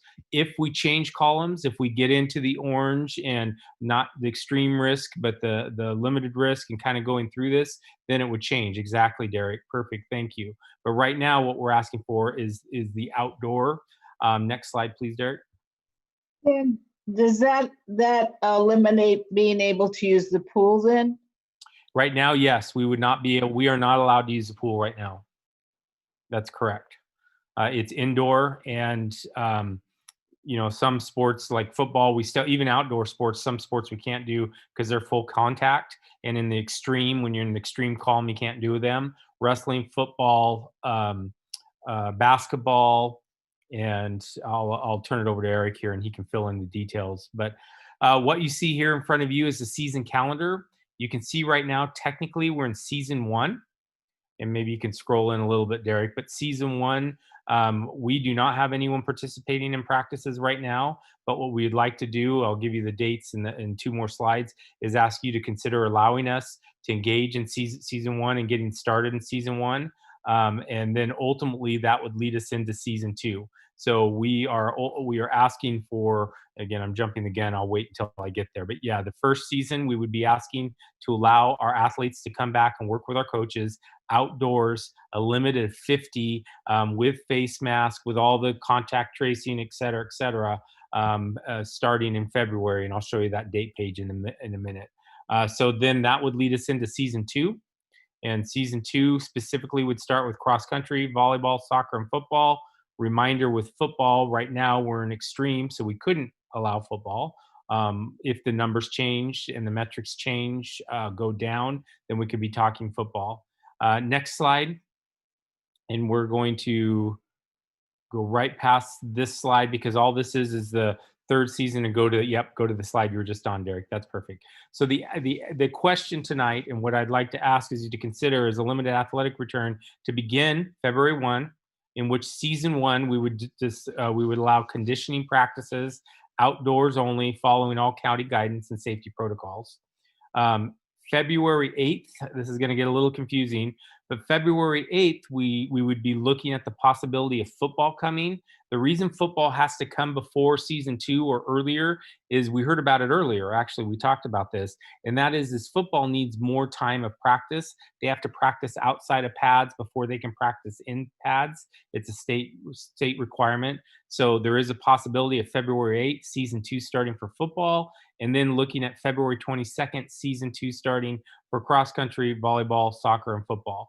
Again, what we don't know is on February 22nd, will we be allowed to be indoors or not, right? We don't know. Right now, if it's extreme, we wouldn't be indoors. So we wouldn't be having any volleyball indoors. The coach might want to do practices and do different things outdoors, but we would not be having any matches indoors, if that makes sense. So this is right now is the request, and you can see we wouldn't start until February 1. That gives us a few more weeks in January for our athletic director, Eric, to work with the coaches, to work with families, to work with athletes, to get the preparation in place, to go through the process, to make sure kids are clear, make sure physicals are in place, make sure we communicate with our families that there is still risk, right? To let them know all of the ins and outs of this, and that it is optional, that we're communicating this is optional. It's just an opportunity for kids.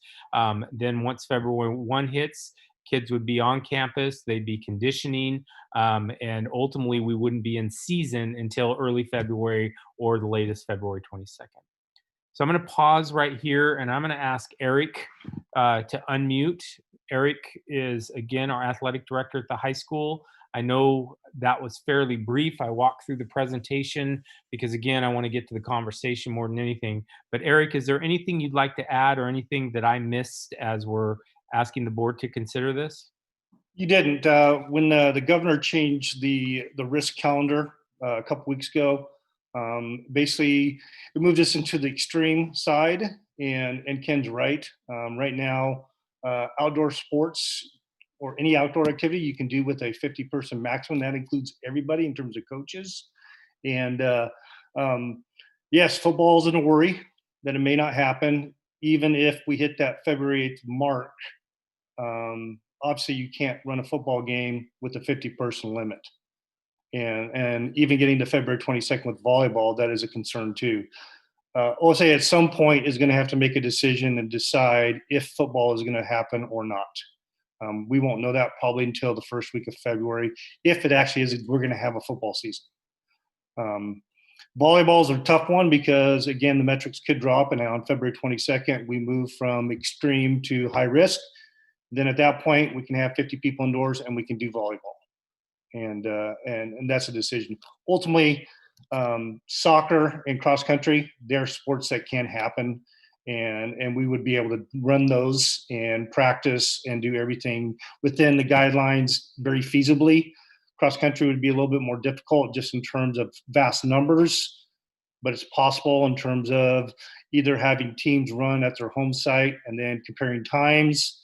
The biggest thing I will say is that athletes, coaches, is we're probably not playing for conference championships or state championships. It's just about our kids getting the opportunity to compete, be active, and again, be around their peers and do so. So with the February 1st start, that allows us to get through the second quarter and being able to look at eligibility of athletes.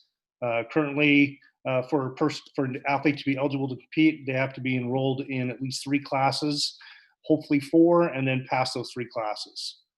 We're going to have some kids that probably will not be eligible, but I'm hoping that if we extend to February 1, that we give those kids enough time and we start getting the information out there saying, hey, we are going to start working out, that maybe that lights a little fire on in them and gets them to get to that passing mark of 3 classes. So I'm hopeful for that. Question is on volleyball. That is only indoor, right? Correct. Could you practice outdoor? We can practice conditioning on February 1. We will open it up to all sports, and basically the plan is right now is we will use every space that we can outdoors with the limited light that we have. So we will use the stadium, we will use the PAC parking lot, we will use the tennis courts, we will use the pool parking lot where we can actually do conditioning, and it wouldn't be sports specific in terms of having apparatus and balls. It would be about getting our kids back in shape. But you're right, if February 22nd comes around and we're still extreme, we cannot have volleyball inside and we cannot compete. And that would be across all of Multnomah County and any other county that's still listed as extreme. I'm just, okay, you know where Lincoln Park is, which is right across from the football field? Yep, They have volleyball poles there. correct. Yeah, that, I was just thinking if you needed. Yeah, it is, but you're talking about having a season. Yeah, it's having a season of volleyball outdoors in the rain. And No, I understand about the weather. the issue is the fact that it is an indoor sport and it's not beach. So yes, there were schools this year earlier that had lower numbers that were putting, you know, before in season one that were actually having competitions on their football fields. But that was those were in counties that were able and capable of doing it just because of the numbers in their counties in terms of COVID. But we were not obviously there. So Yeah, I just wanted to give that option because I do know that there's the volleyball poles there and people play it all summer there. Yeah. I do have a question of Ken, and this has to do, I'm all for the athletic opening, but I know you said the pool because it's indoor. We had the request a couple months ago about a swim club renting or whatever. And part of our issue was the liability issue. With that change in the liability at the state, is it feasible now to rent to that swim club? It might be something you have to find out about. I'm just throwing it out there. If we can't have the swim team in there because they're public school activities. I can answer that. The answer is until we get out of high risk or extreme, the answer would be no, based on the governor's recommendation. All, irregardless, and that's the only good thing that she did. The one good thing is all club and all high school sports now are combined. They're all underneath the same regulations. So until we get out of an extreme level in our county, all indoor activities, irregardless of who's doing it or what type school club, they would be prohibited at this point. And then again, going from extreme down to high risk, we're going to be at a 50-person maximum anyway, more than likely, or less based on the square footage. Yeah, it gets down to the percentage and how it plays out.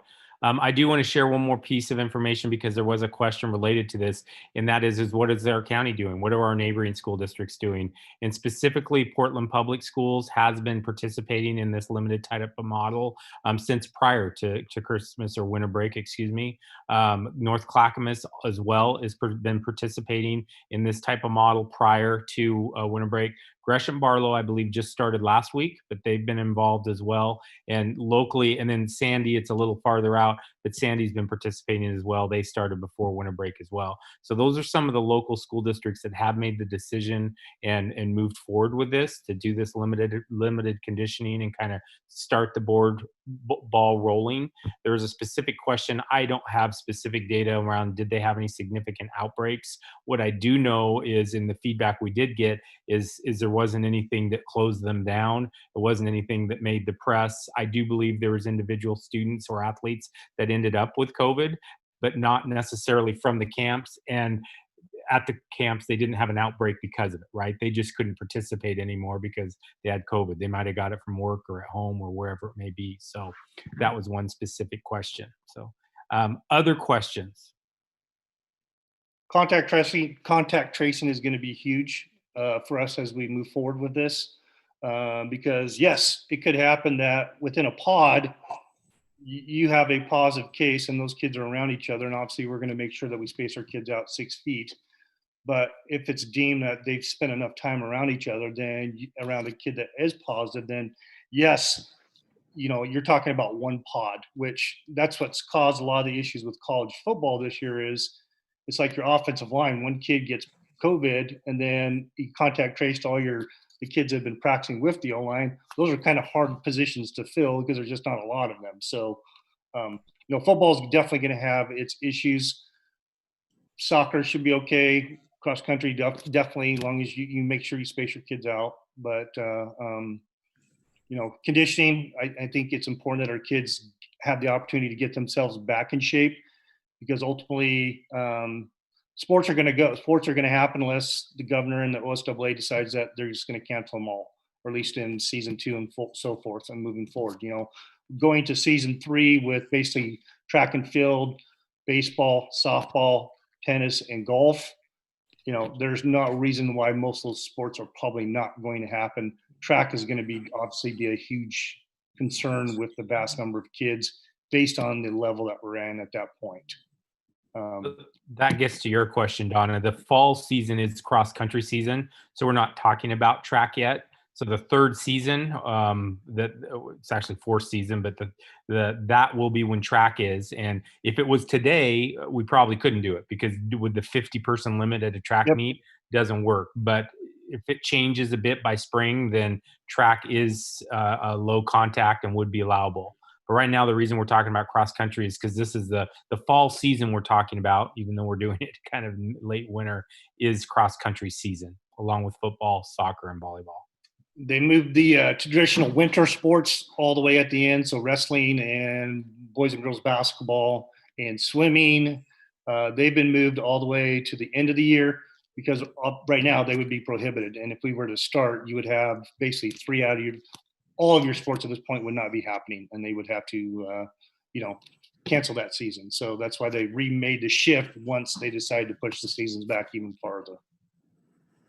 I have a really quick question.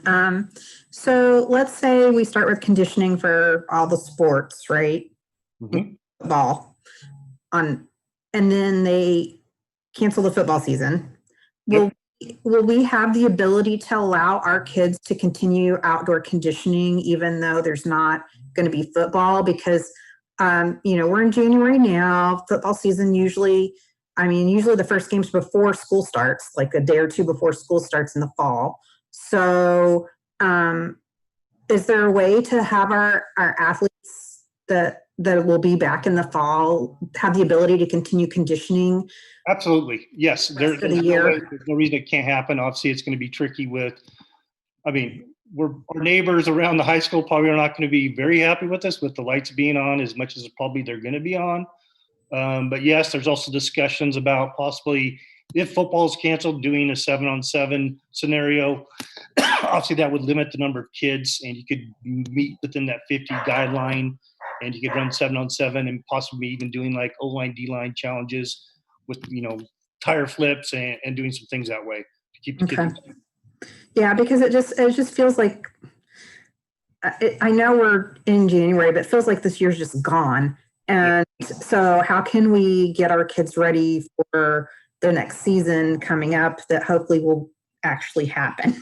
And that's another discussion item for OSAA is in 5A, 6A, we have our own practice limitation model, open and closed seasons. Really, there's 2 options that are going to be presented, and we've kind of voted on them as ADs on Tuesday.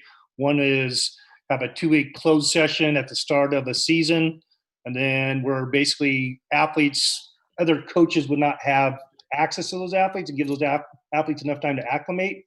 Then after that, then you would open up for the rest of the season for all other sports. So now coaches could actually work.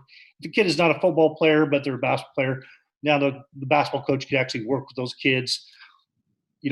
If we're still extreme, obviously it won't be able to be inside, but they could work out outside. Okay. The other thing possible we could do is there are the hoops next to the social studies building is put those back up. They're not there right now. So, but those are things that we can do. And so, yes.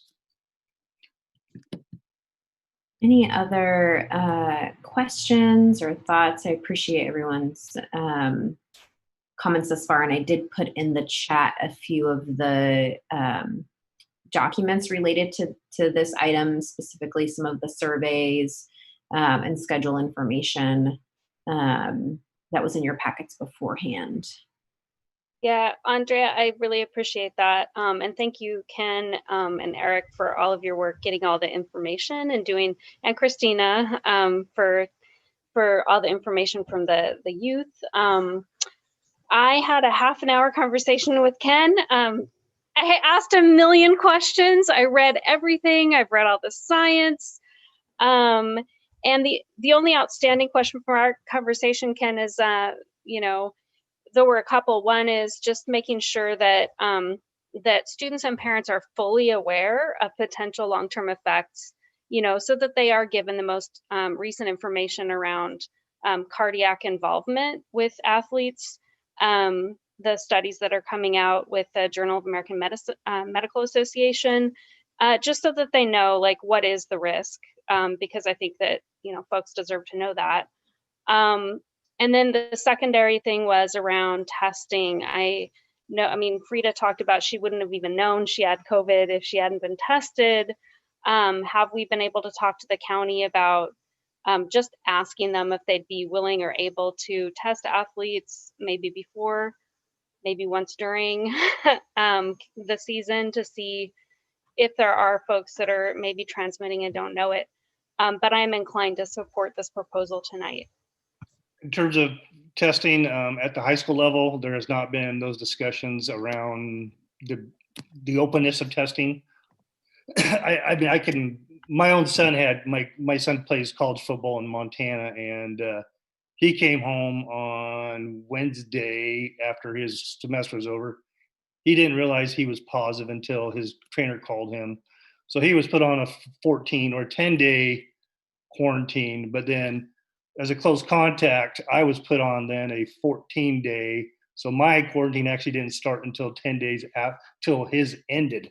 So I was actually at home for almost 35 days in my total. So yeah, I mean, and that's the reality. If there is a case, I mean, it's going to be difficult in some sports where, I mean, we're going to have to really limit kids. I mean, it's just the way it's going to be. We're going to have to follow that science. And, you know, Brent Cunningham, our athletic trainer, he does an amazing job. And definitely we have the use, and I've been in contact with the health center, and we'll definitely make sure all families know that, again, in the season one stuff, it is all voluntary. It will not impact any way of any shape of you, obviously in a cut sport, of making a team. It's all that, and definitely would encourage athletes that if they are, and they do have family members that are, you know, critical, that, hey, it's not that important that you show up and you expose your family. Because like I said, my own son, he was asymptomatic the whole time. No one would have ever known that he had COVID. Well, given my experience too, is I find they stress the fever, the chills, difficulty breathing. What's happening, like with me, is a runny nose, no congestion, just a runny nose for 2 days, and a minor cough a few times a day for 2 days. You know? So I think it's important to stress all the symptoms, so the kids know they may not get, if they're going to get a minor case, they may not get a fever. Right. And so if we can educate them so that they can look for those things and not expose the kids, you know, if need be.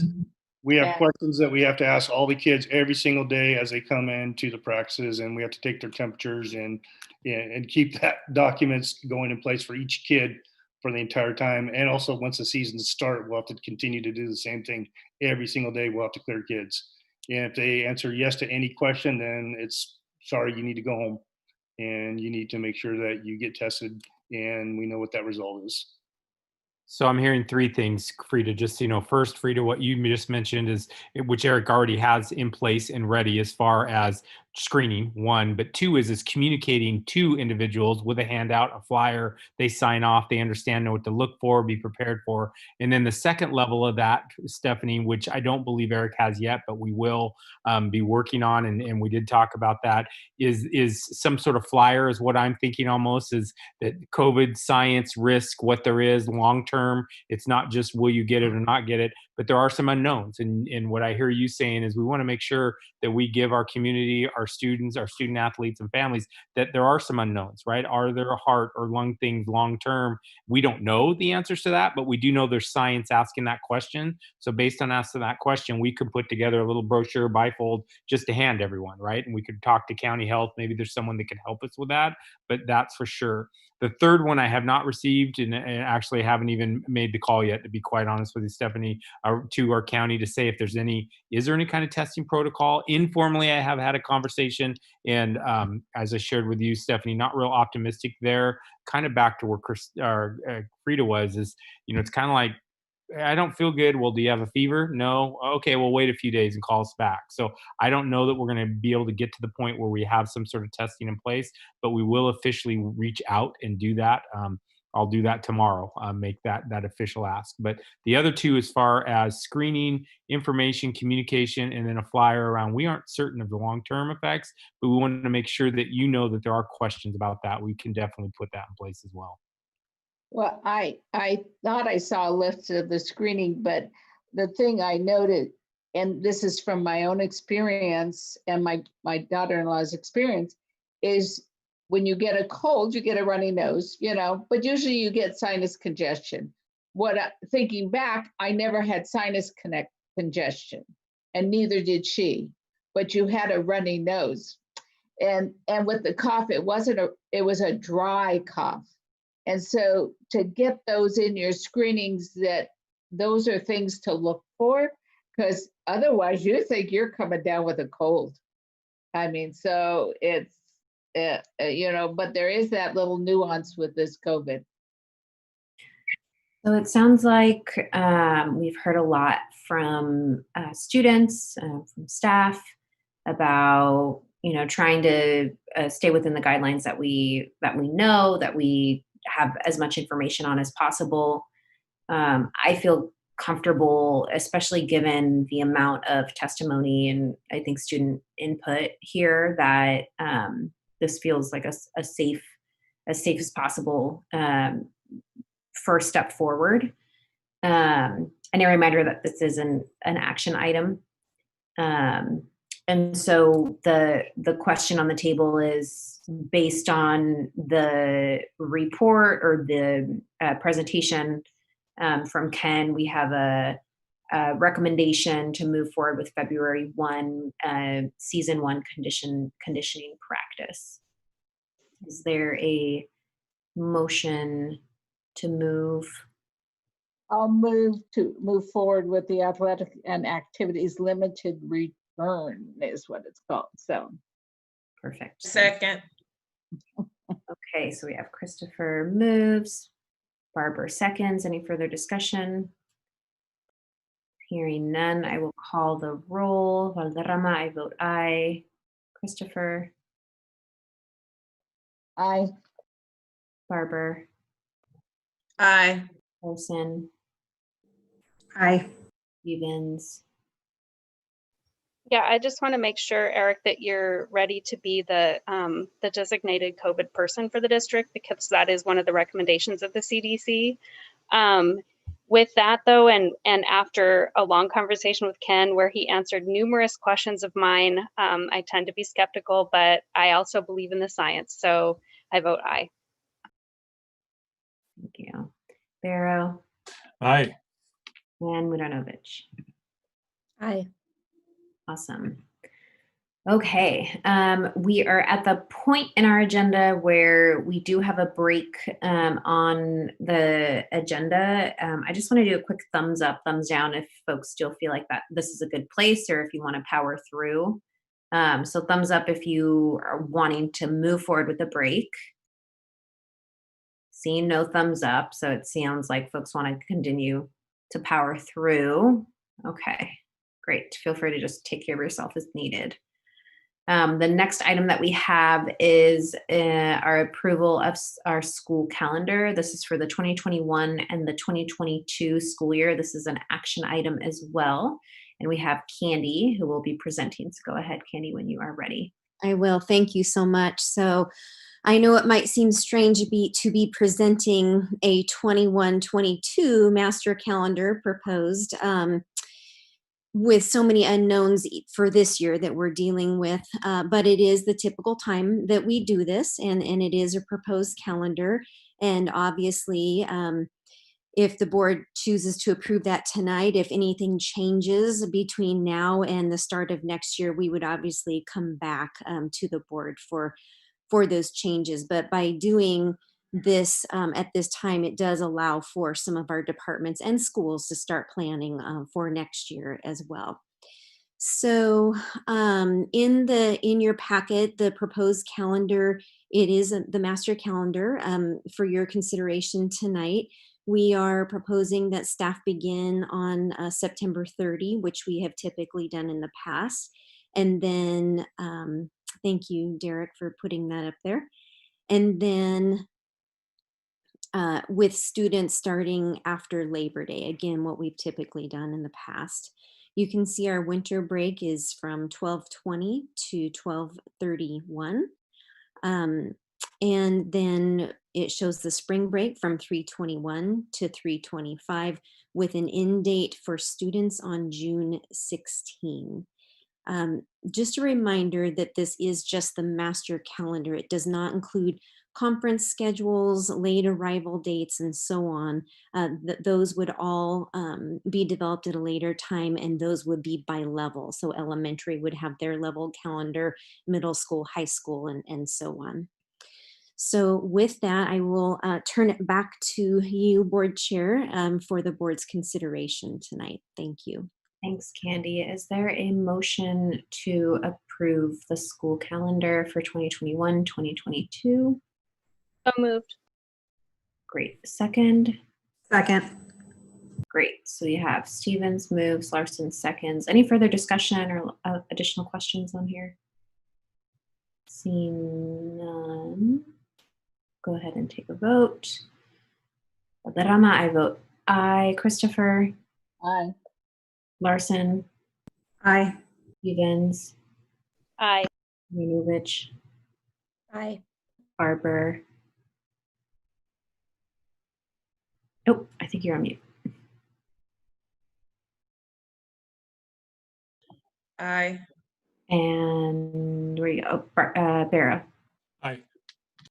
Awesome. Thank you. Okay, that is approved.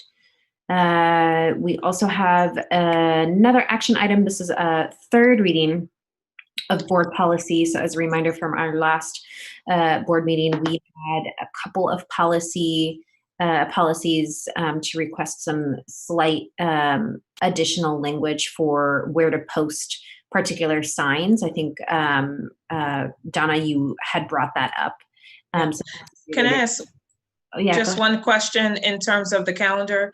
Ken has alluded a couple times to the fact that there may be some summer things that go on. Would that be part of this 2021 calendar then, as opposed to a 21-22?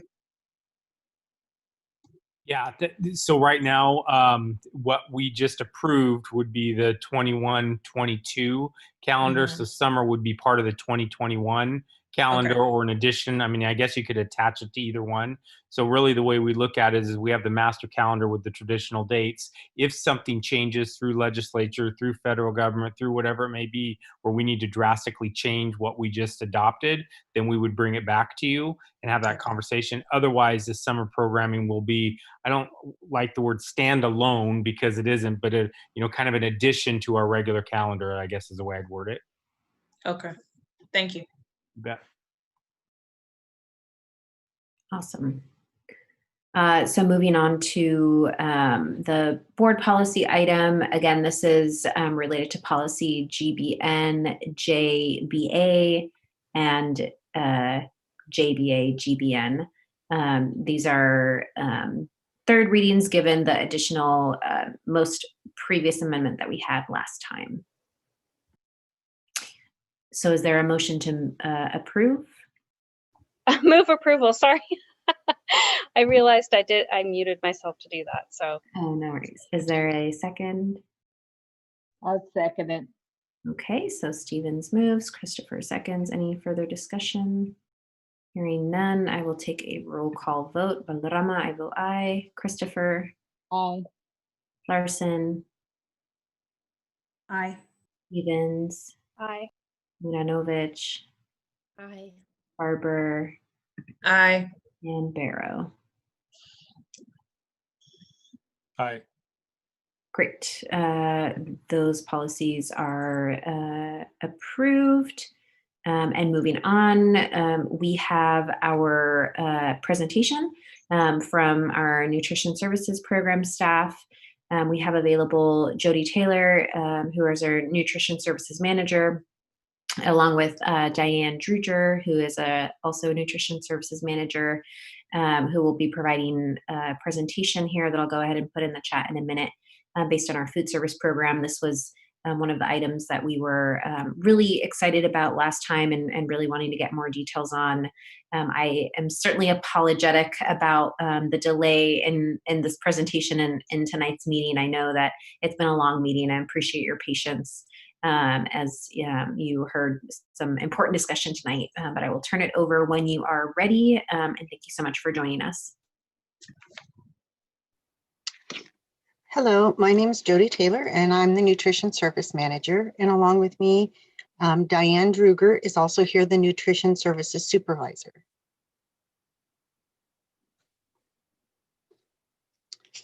Next slide, please.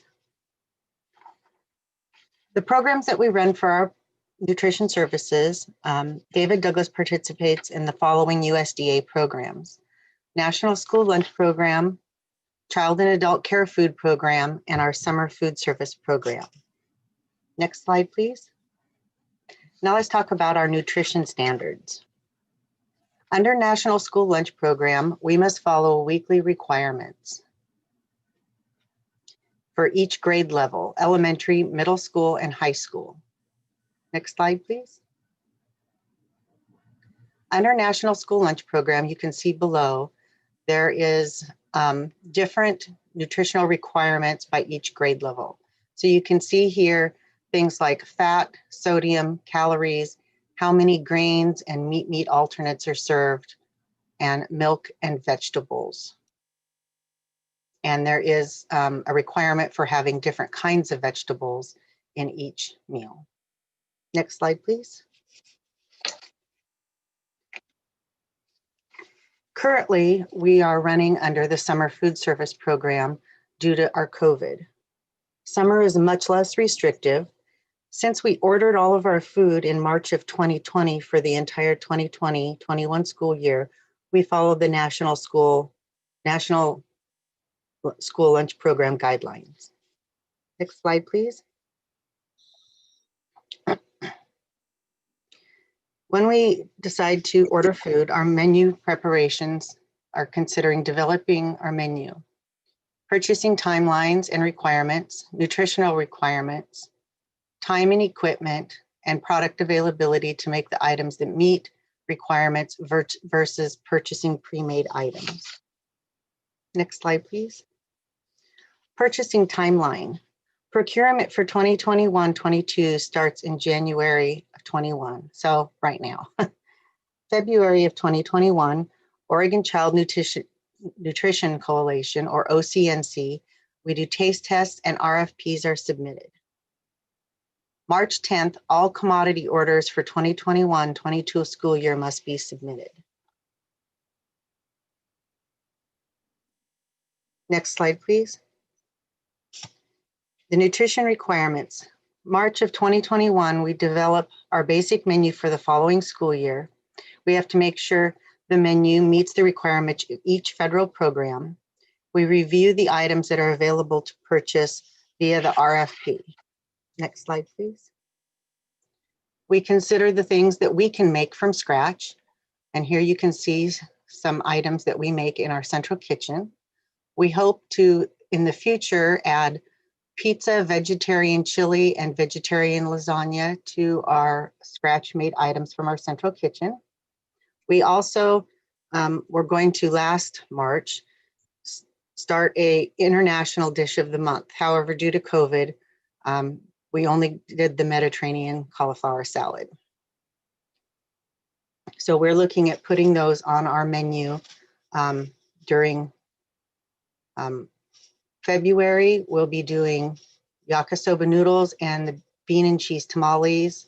And in March, we will be doing the curry chicken and rice. And we hope to have the Korean style beef in April or May. Once we get all of this, we put this information into our NutriKid software, and it shows us whether or not we've met all the requirements necessary. Next slide, please. This is what a menu looked like pre-COVID. Notice the little green leaves. Those show all the options that we serve that are vegetarian.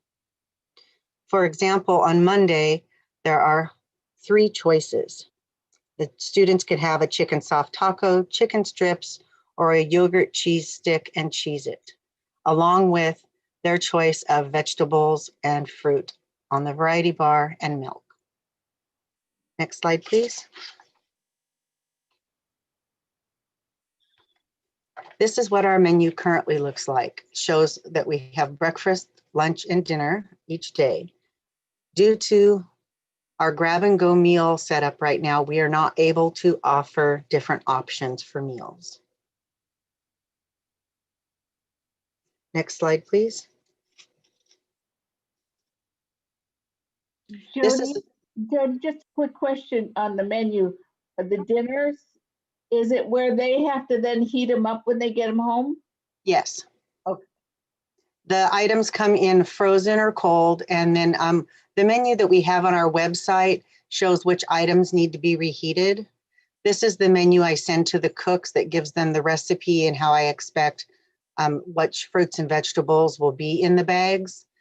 The menu I put out does not say which fruit and vegetables because we're trying to incorporate more fresh fruit and vegetables in our meals.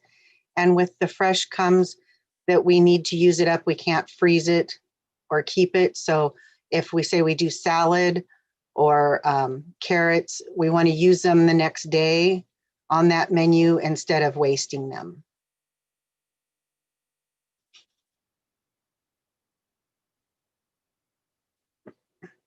So here's a sample of our nutrition information. You can see one day and then the summary for the entire month and our targets that we have to meet. Next slide, please. All of this information, our menus and our nutrition information, is available on our website. Next slide, please. How we purchase our food. National School Lunch Program, CACFP, and SFSP are all federally funded programs under the federal regulations. All procurements must be done in a competitive manner. Since we are a smaller school district, we are part of OCNC, Oregon Child Nutrition Coalition. This is a co-op. This helps us get better pricing and more options. Along with needing to do an RFP, bid, quote, depending on the amount of money spent, or if under $10,000 can be under micro purchase. Food purchase must also meet certain criteria. If the product has more than one ingredient, the manufacturer must have an MPFS statement, manufacturer product formulation statement, or a CN label, child nutrition label. Next slide, please. This is a sample of a MPFS statement from Smucker's for their Uncrustable grape and strawberry sandwiches. And it shows how much weight of the bread, the grain, and the flour are in each product. Next slide, please. This is a sample of what a CN label looks like. You can see it says each 4-ounce corn dog provides 2-ounce equivalent of meat and 2 ounces equivalent of grains for the child nutrition meal pattern. So if we run out of corn dogs at school, we can't just run to a grocery store and buy any kind off a shelf because they do not have the required labeling. Next slide, please. Purchasing. The manufacturer must pay to have the CN label and must reveal the recipe when sending out an MPFS statement. Some manufacturers will not jump through these hoops, so these items are not allowable in our program. Commodities. Each year we get commodity dollars to spend. This is like a gift card. You can only spend it in one place and you have to spend it by the end of the year. We must submit all our choices mid-March for the following school year. There are 3 different ways we can spend our commodity dollars with ODE. Next slide, please. Direct delivery. Examples of direct delivery are finished products such as canned fruits, sliced cheese, hamburger crumbles, and pre-cooked chicken fajita. Next slide. Diversion or processing. We send unfinished products to the manufacturer to process, such as we send peanuts to Smucker's and they make us peanut butter and jellies. Chicken to Tyson and cheese to Land O'Lakes. Next slide, please. DoD produce. We can allocate a certain amount of our commodity dollars to go to the Department of Defense produce program. There is a limited amount of items as all of this produce must be grown in the USA. Due to the pandemic, some of our commodity orders have been canceled. And in order to use these funds by June 30th, we redirected the funds through DoD and are able to get other items such as grapes. Summary. After we have done our bid, RFP, or put it under micro purchase, the product must be a single ingredient or have a CN or MPFS label. It must meet the nutrition requirements for calories, fat, sodium. The cost must be affordable. Now, if there are two products that are similar, for example, 2 kinds of chicken nuggets that meet all the criteria, then a school taste test is an option. Next slide. Fund deficit. Our beginning balance in 2019-2020 was $425,000. In March, the governor had an order to pay all employees through May. By June 30th, we were negative $610,000. The department started to go into debt because fewer meals were being served and employees still had to be paid per state order. Our revenue is based on how many meals are served, not our costs. We had some benefit from the furlough in May and June, or the loss would have been more significant. You can see here that we lost over $1 million between the beginning and the end of the school year last year. Next slide, please. We are working to mitigate the losses. How we do this will greatly depend on when students return to school. We are watching food prices and looking at a possible furlough. Do you have any questions? I have a couple. Please. Thank you so much. Yeah, thank you. I wanted to say 2 things. One, thank you so much for coming out tonight. There's been a lot of questions I had around the food and how your menu is put together, and I really appreciate you putting this together. I know you've got a lot on your plate. And I also want to just commend you and your staff for doing such a tremendous job pivoting and doing all this amazing work during this COVID situation. I'm sure it's been incredibly stressful and challenging, and I appreciate the massive pivots that you've all been able to make. Thank you. Thank you, and thank you for having us tonight. I had a couple questions. It looks like, looking at the menu, that it's a real similar menu day to day, week to week. Is that just because it's been so challenging trying to kind of procure food right now?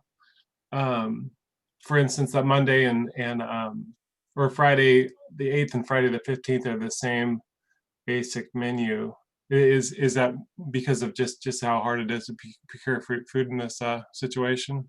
The 8th, and you're looking at the, sorry. At the just the sample menu on slide page number 12.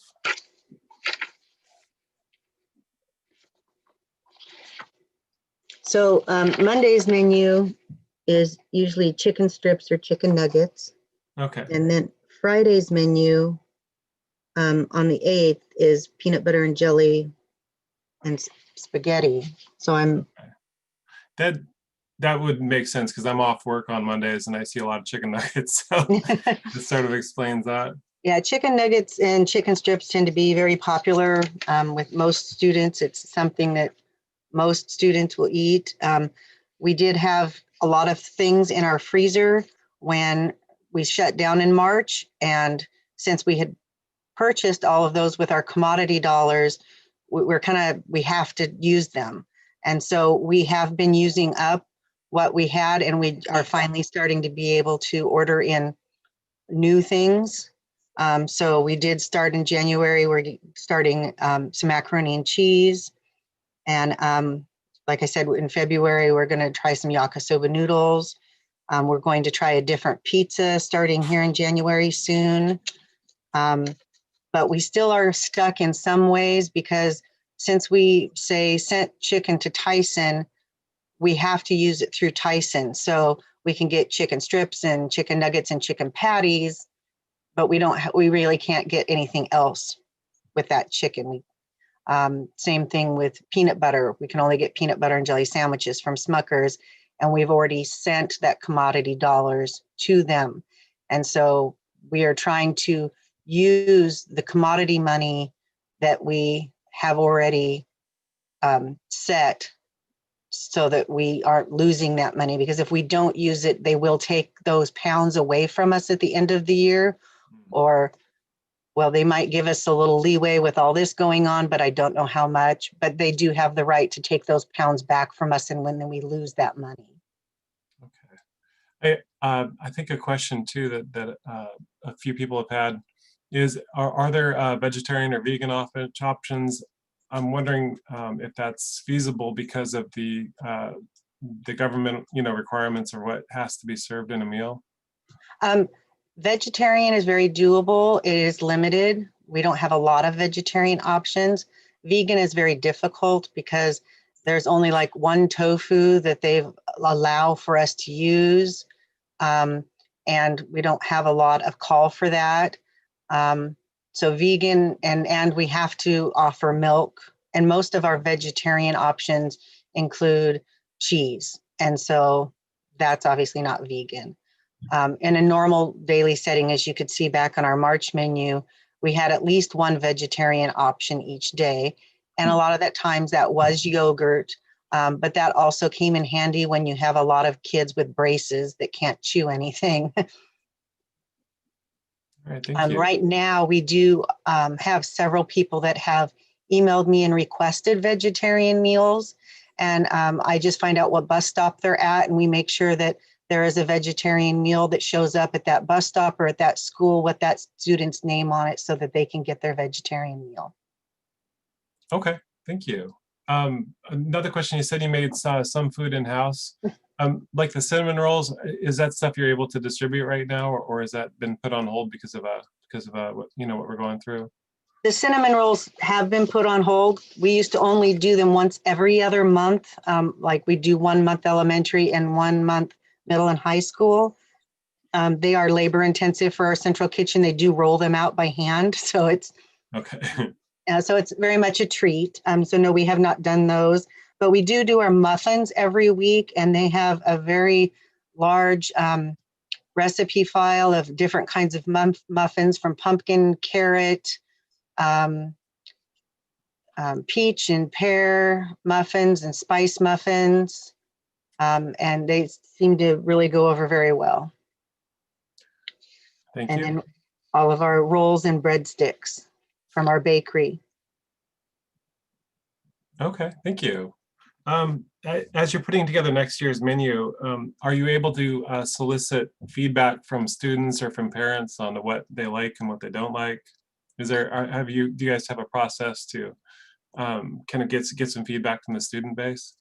Well, normally we get the feedback from the students in the cafeteria, where, number one, we can tell when we have 3 items, if only a few students are choosing an item, then we know that's not a popular item. And I get feedback from the cooks. They'll say, hey, this isn't going over well. Can we take this off the menu next year or sooner if it's not a commodity product? Okay. Obviously, right now we aren't able to do that. However, I am working with Diane and Dan to come up with a survey to ask parents, and a student survey to ask them what they like and what they don't like about our current menus and what they might like to see. And hopefully we can get that information back because it is a very short timeline between now and March 10th when I have to place all my commodity orders for next year. Okay. Oh, thank you. I guess the last question that I have is, do you have any way to track food waste right now? Just what's being eaten and what's not? I think I asked that because we've got 30 packets of cranberries in our pantry right now. I just can't bring myself to throw them away, but the kids haven't been eating them for a while.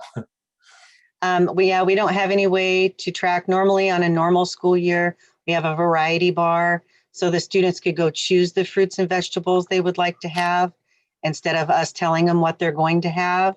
And since we have to put 3 fruits and 2 vegetables in each meal bag, you know, it does tend to be a little bit repetitive in what we're having. And we have, you know, hundreds of cans of fruit on our shelves right now because we did not get to use that up last March. And also, once again, we had ordered enough in to use this school year, which we have not been serving as many meals. So our warehouse is getting quite full of canned fruit.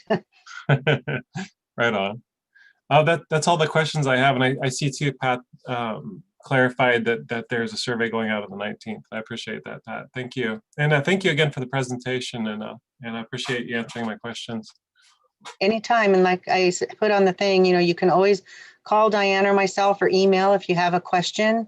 We're always there to help and answer and take any concerns that you have. All right, thank you. Any other questions? Yes. Go ahead.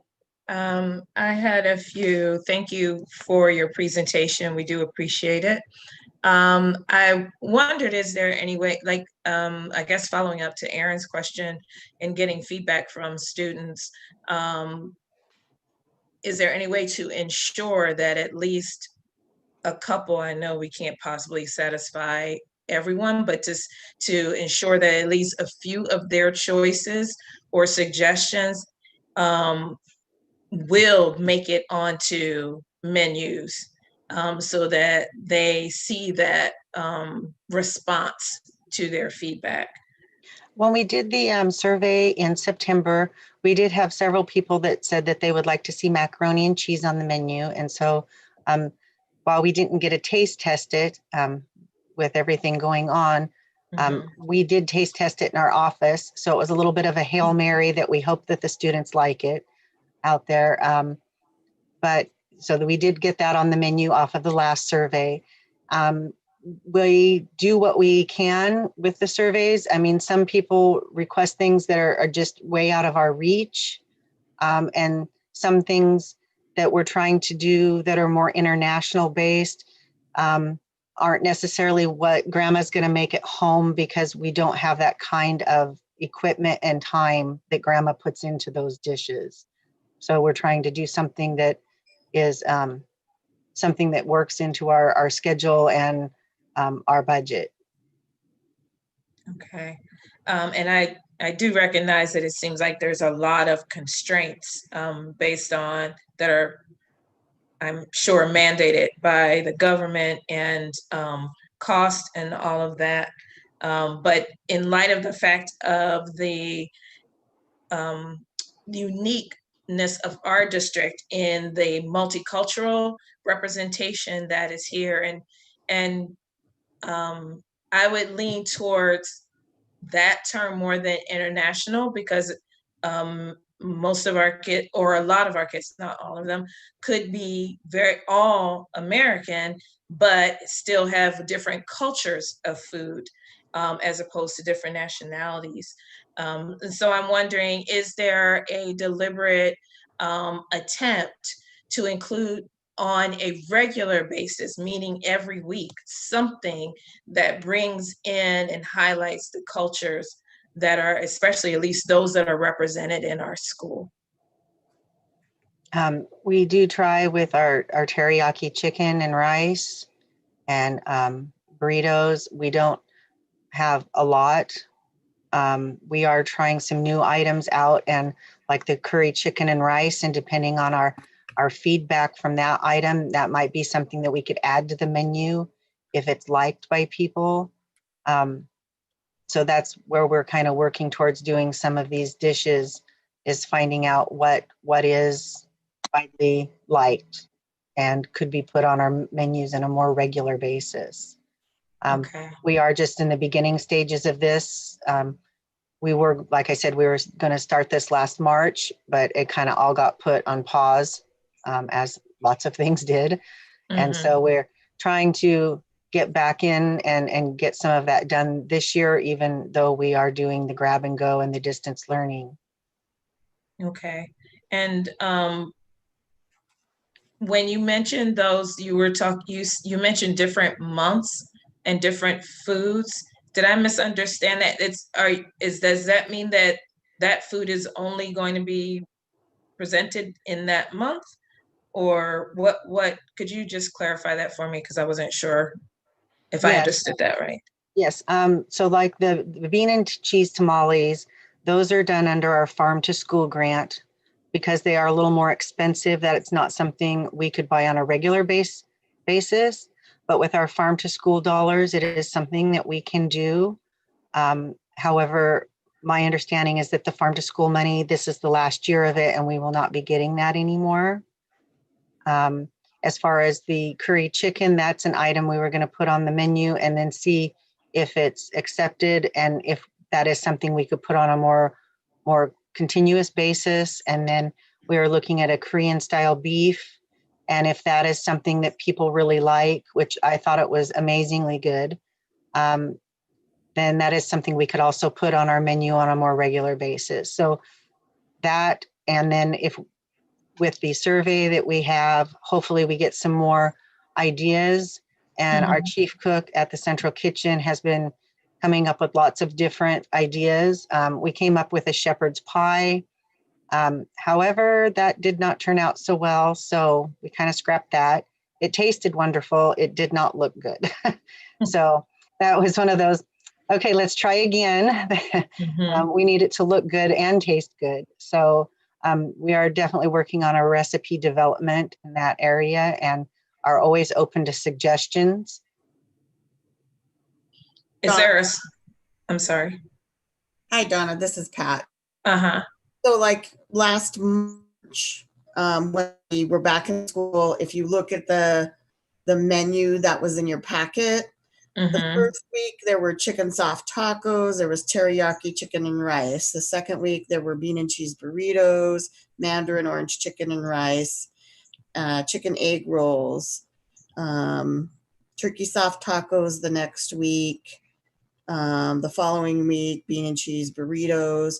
And I just want to share that I did actually go out and look, and I actually looked at some local districts and some very large districts. And I would say from what I saw, other than huge districts like New York City, Jody actually has probably more multicultural food now than what I've seen on other districts' menus. And so he's really working on trying to expand that. And as we're in a little unique situation now, because really there's kind of one option right now. Yeah. Right. Normally there would be 3, so students would have a lot more variety. Okay, so you said from the beginning of the year, so it wasn't just like the particular months that were mentioned. That was just introducing a particular new dish that she was referring to. Yes. Correct.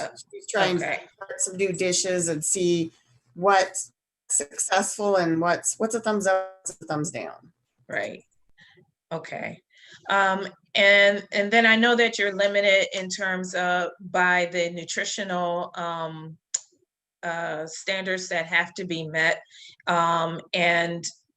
But I'm wondering if there is the possibility of, or are you restricted, maybe is the way I should say it, from including like a condiments bar that includes salt and pepper and, you know, sriracha and soy sauce and all those things that students could voluntarily add to their food as they desire? Is there some restrictions that keeps you from doing that? We do on a normal basis have out like Frank's hot sauce, enchilada sauce. We have no salt, spice mixes. There's like a Mexican seasoning, a garlic herb. But they're all no sodium. We can't put out salt shakers. Really? Sodium is very much, we have to keep our sodium within a certain limit. When they first came out with the limits, we kind of joked that the kids were going to be running around with long coats saying, hey, I have the good Himalayan pink sea salt here. Right. But yeah, that is, we can't put out. So the limit is not just understandably that you have to limit the amount of sodium that's in the food that is prepared, but that applies to, you can't even have access to those seasonings. No, I can't put those out, or I have to include that. So like when we have ranch out on the variety bar, I have to include it in my nutritional information. I see. Okay. All right. And then my last question is just a little bit concerned for the vegan students. And I'm just wondering, are we telling families who have children who are vegan then more or less that they need to be bringing their lunch if we cannot, because I know you said you were really limited in what can be offered, and most of the vegetarian dishes have cheese. So are we basically saying to the vegan students in our district that they need to supply their own food? If which we haven't had that request specifically. We did years ago at Alisat, we had a couple of students that wanted vegan meals. And so we did do some rice and beans for them. And they decided they weren't vegan anymore after about 3 days. We do have hummus. That is one of our meals that is a vegan. They can do hummus. We can also do soy milk per parent request. So we can put one together, but we don't have a huge amount of options. So I wouldn't say, no, you have to bring a meal. I would say we can supply you with that, but we don't have a huge amount of options in that category under what we can do with our restrictions. Does the government see hummus by itself as a meal though? It would be like a hummus, sunflower seeds, and hummus counts as one protein. A sunflower seed package counts as a protein. And then they could have like a roll or rice or Cheez-It crackers as the bread, and then fruits, vegetables, and a soy milk. Okay. So it's kind of like a deconstructed sandwich is what I call it, because you have your bread and your meat. It's just not all piled together. Could we possibly get maybe pita bread instead of regular bread for that? Yes, we do have pita bread as well. We have that too, pita bread. I was trying to think of what else we've done in the past. When we have somebody request that, we can definitely get that in. We do serve pita bread quite regularly with the hummus at the high school. Does Fur Ridge get the same food options as the high school, as a main campus? They do not get as many options per day due to the fact that we're looking at 150 students versus 3,000 students. So to give them, and I can't remember right offhand how many options the high school have. It's like, they probably have a good 12 options every day. That would be too much waste to do at Fur Ridge.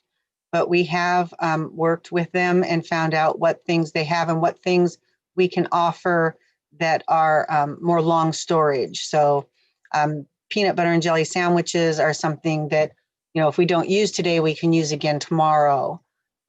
Those kind of things. So they have, I believe they have salad, peanut butter and jelly as everyday options.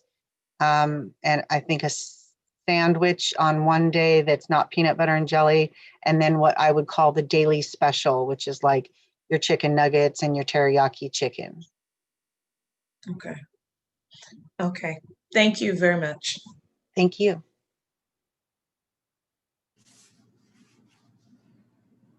Thank you so much for the presentation.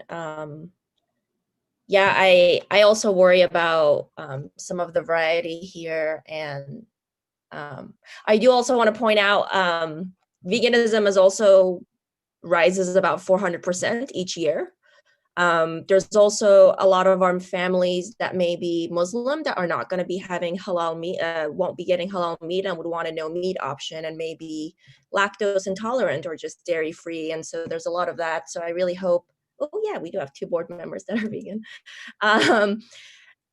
I was actually thinking about that. If I had kiddos, none of them would be able to eat any of these meals. And I have spent a lot of time having to bring different components together to make a meal. But I would love to, sorry, what was that? I was gonna say, and I'm gonna definitely continue to look for more vegan options. They're just, with the way the regulations are set up from the government, we just don't, we have to serve certain things or they don't consider it a meal. Totally.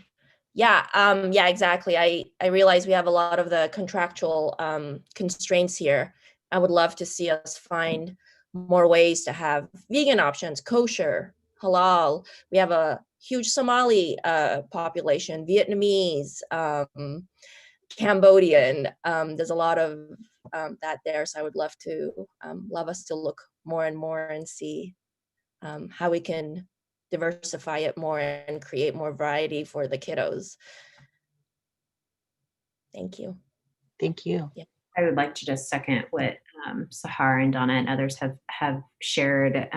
For me, I'll just say for my own household, given so many different factors, the meals from the school have really been, to an extent, a lifeline here for us. I personally have been essentially living off of my daughter's leftovers in a lot of ways, as parents naturally do, right? And I think the need for us in wanting to balance our cultural heritage and identity and with what's available is challenging, and it impacts our ability to sit around the table, right, when we're having meals and wanting to really have that connection. So I would just encourage, and I think you're hearing right from the board very clearly that this is something that's a priority for us, that we're not only talking about our commitments around racial equity and cultural competency, but that we're living through them in all aspects of the district, and I think this is inclusive of the nutrition programs as well.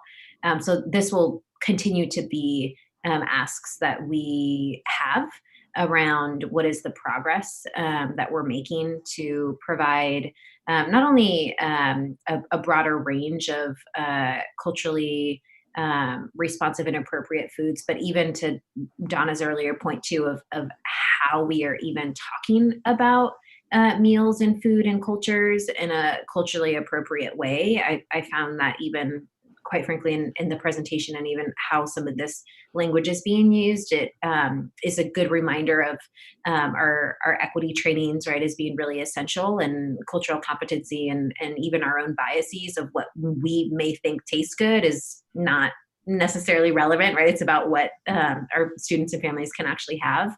And so I do think just continuing to be thoughtful in how we're talking about food in these meals, especially at a time when, again, these are lifelines. This is really what many families are dependent on. I would definitely categorize our family in that category, that we're able to, as CDL continues, right, provide options that are not only appetizing, but that really center our students and as their whole selves, as a whole family. So again, these will just be continuing questions that we'll have to make sure that we can provide not only quality meals, but meals that I think are familiar and culturally appropriate. Thank you. Any other questions or thoughts before we move on? I had one, something that I've been thinking about for a while that I forgot to mention.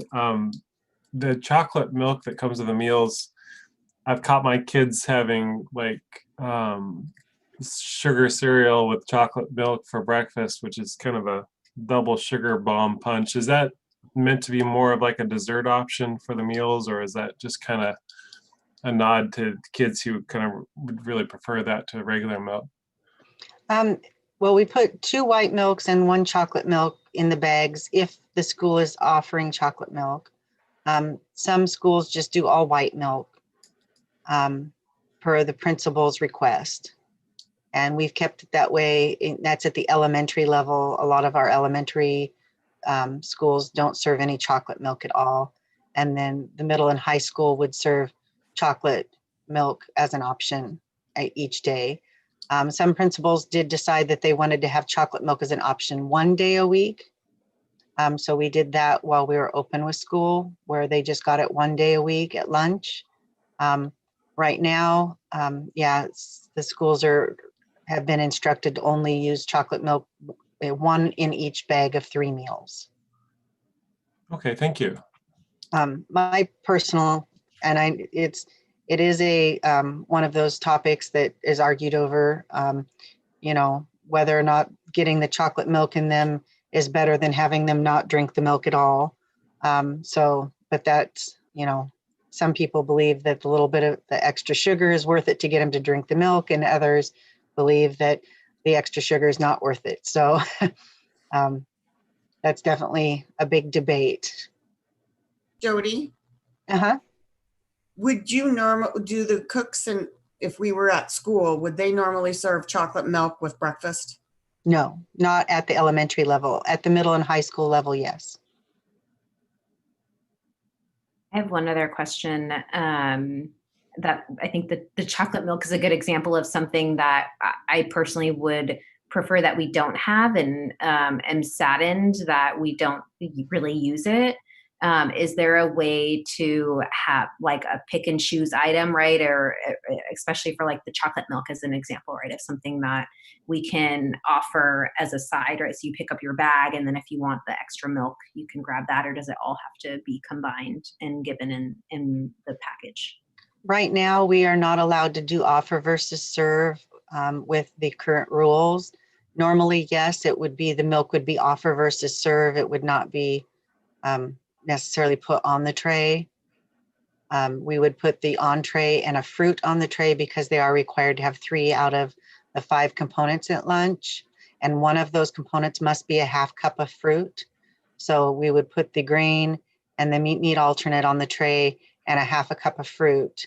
And a lot of times those fruits that we would put on the tray would be such as the craisins or fruit cups, because those are sealed. And if the student did not want to eat those, they could put them in the no thank you, and then go get the other fruits and vegetables that they wanted off of the variety bar. And then we can sanitize those fruits that got put in the no thank you because they're sealed. So we can sanitize and reuse them, so we don't have the waste of just putting a half cup of applesauce on the tray and having the student go to the variety bar and get pineapple instead and throw the applesauce away. Any other questions, comments? Is there a way when you're evaluating to see, well, if enough people like it, then we'll keep it? What is the measure of that?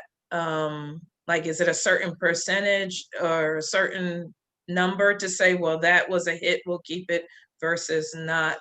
I'm just curious about that. Normally on a normal school year, we would just know that, how many students continue to choose it.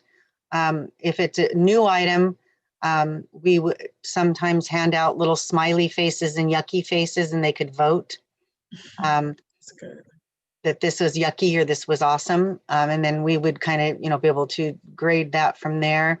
As far as now, we're planning on doing a poll on our website that will be like, what do you think of the new macaroni and cheese? So that way, if we get a whole bunch of yucks, we don't like it, I can make sure that's something I don't order that for next year. Mm-hmm. And I don't send cheese to that manufacturer to make macaroni and cheese. And then I'm stuck because that's where I already sent it. And then with some other new items that we're looking at, we're hoping to have the same kind of poll where people can come and say they like it or they don't like it and why. Okay. Thanks. But once again, it's always much easier when they have 3 options, because if they don't like one of the options, there's 2 other options on any given day that they can choose from. Where right now we just don't have that option to do that. I'd like to add one thing. Every time that we've gone to pick up a lunch at Ventura and Floyd Light, the individuals handing out the bags, the ladies there have been just so nice and warm, and it's really and consistently too. Like every time we've gone, we've gotten a warm, friendly greeting, and I really appreciate that. That's really helped to cheer us up throughout COVID, and I wanted to just extend that sort of like thank you to them. If you could pass it on to them, I'd really appreciate it. Thank you I very much. definitely will let them know.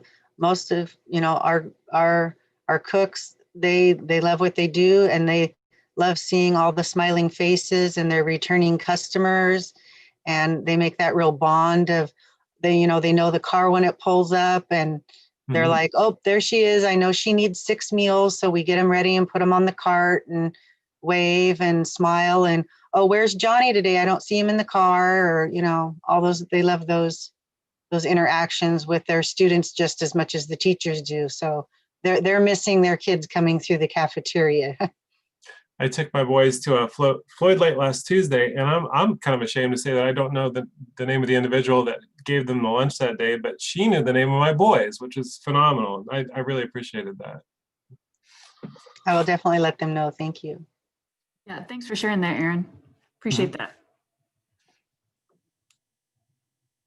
All right. Well, thank you again, Jody and Diana. I know it's a very late time to give a presentation to us, but I really appreciate the information. And as you can see from all of our questions, this has been something that has been very important to us for a long time. And we've just really been excited to hear some of the good work that you're doing. And I think, again, just reiterating the continued priority that we have around this and making sure that we're meeting our kids where they're at and all of their whole selves and cultures and identities. So thank you again for your time. Thank you. And if you have any suggestions on meal items, don't hesitate to email me, especially on vegan things that I can look into to see if ODE allows that as a protein meat alternate. And if it's something we can get. Some things we can't get in, enough quantity to do what we do. But I'm definitely open to being able to look into those options. So please send me ideas. Me not personally being a vegan, I don't know necessarily what vegans like the most. So I would feel, it would be very helpful for me to get your opinions and your ideas. And if I can share a few words too, as you're talking about milk, I have a milk allergy, so I totally understand the limitations of what you can eat and what you can't eat almost on a daily basis. But we know it's complicated and sometimes confusing. So we just hope that this opens the door to any further questions you may have. We're continually getting updated information on school nutrition and the latest trends, but we're always looking into ways to provide better service to our students. We wish you could do a whole lot more for sure, but we'll definitely keep trying and definitely appreciate your feedback and for having us here today. Thank you so much. Thank you. Thank you. Okay, moving on, y'all. We got this. Pretty close to the end. So we have our board policy. This is a first reading for policy BBF, BDC, BDDG, and GCA. These are related to board governance and personnel. We also have a new policy, policy BBFC. And a reminder, and I'll kick it over to our policy committee members, which are Frida, Stephanie, and Donna. I had an opportunity to get through them. They're basically, other than the new one, they were just kind of some minor changes to the other. I didn't see any problem with the changes. They were just recommended changes. The new policy has to do, as you know, we're all required reporters. So it just details it in a policy more of what we, us board members now are. So, but I didn't see any issues with that one either. I don't know whether Donna, Stephanie did. Sorry, it's so late. Yeah, I was a little bit confused just by the language, and maybe it's just my ignorance, but the one that's BBF G2, board member standards of conduct. This is so dumb, and I don't know why I'm bringing it up, but it's like on number 3 and 5 where it says decisions are made by a quorum vote, but we took out the word majority quorum vote. I don't know why the word majority would have been deleted. I understand putting in quorum, but why would we take out majority? That's it. The only change I had. Maybe there's a reason and I don't understand the word quorum, but I thought quorum was the ability to make decisions and the vote was like a majority, simple majority. Well, maybe I'm thinking of like if, let's say there are a couple board members out, we would still vote with a quorum, but it technically wouldn't be the majority of the board. I guess is like an extreme example that I think of, but totally agree. It seems, it doesn't quite make A sense. majority vote of the quorum present or something like that. I just think it's not accurate for some reason, or it's not detailed enough. And this is so minor, it's so late, but you know. No, that's why you're on the committee. That's a good flag. They're basically recommendations made by OSBA.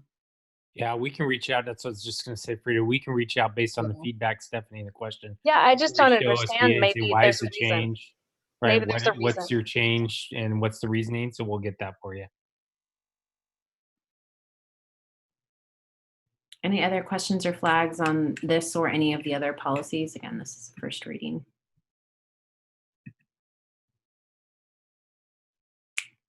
Hearing none.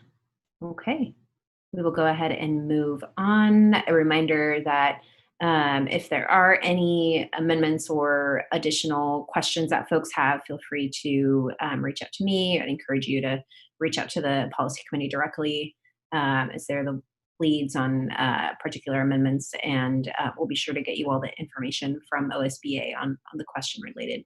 I'm sorry, Andrea. I did have one just kind of question about the also BBF G2.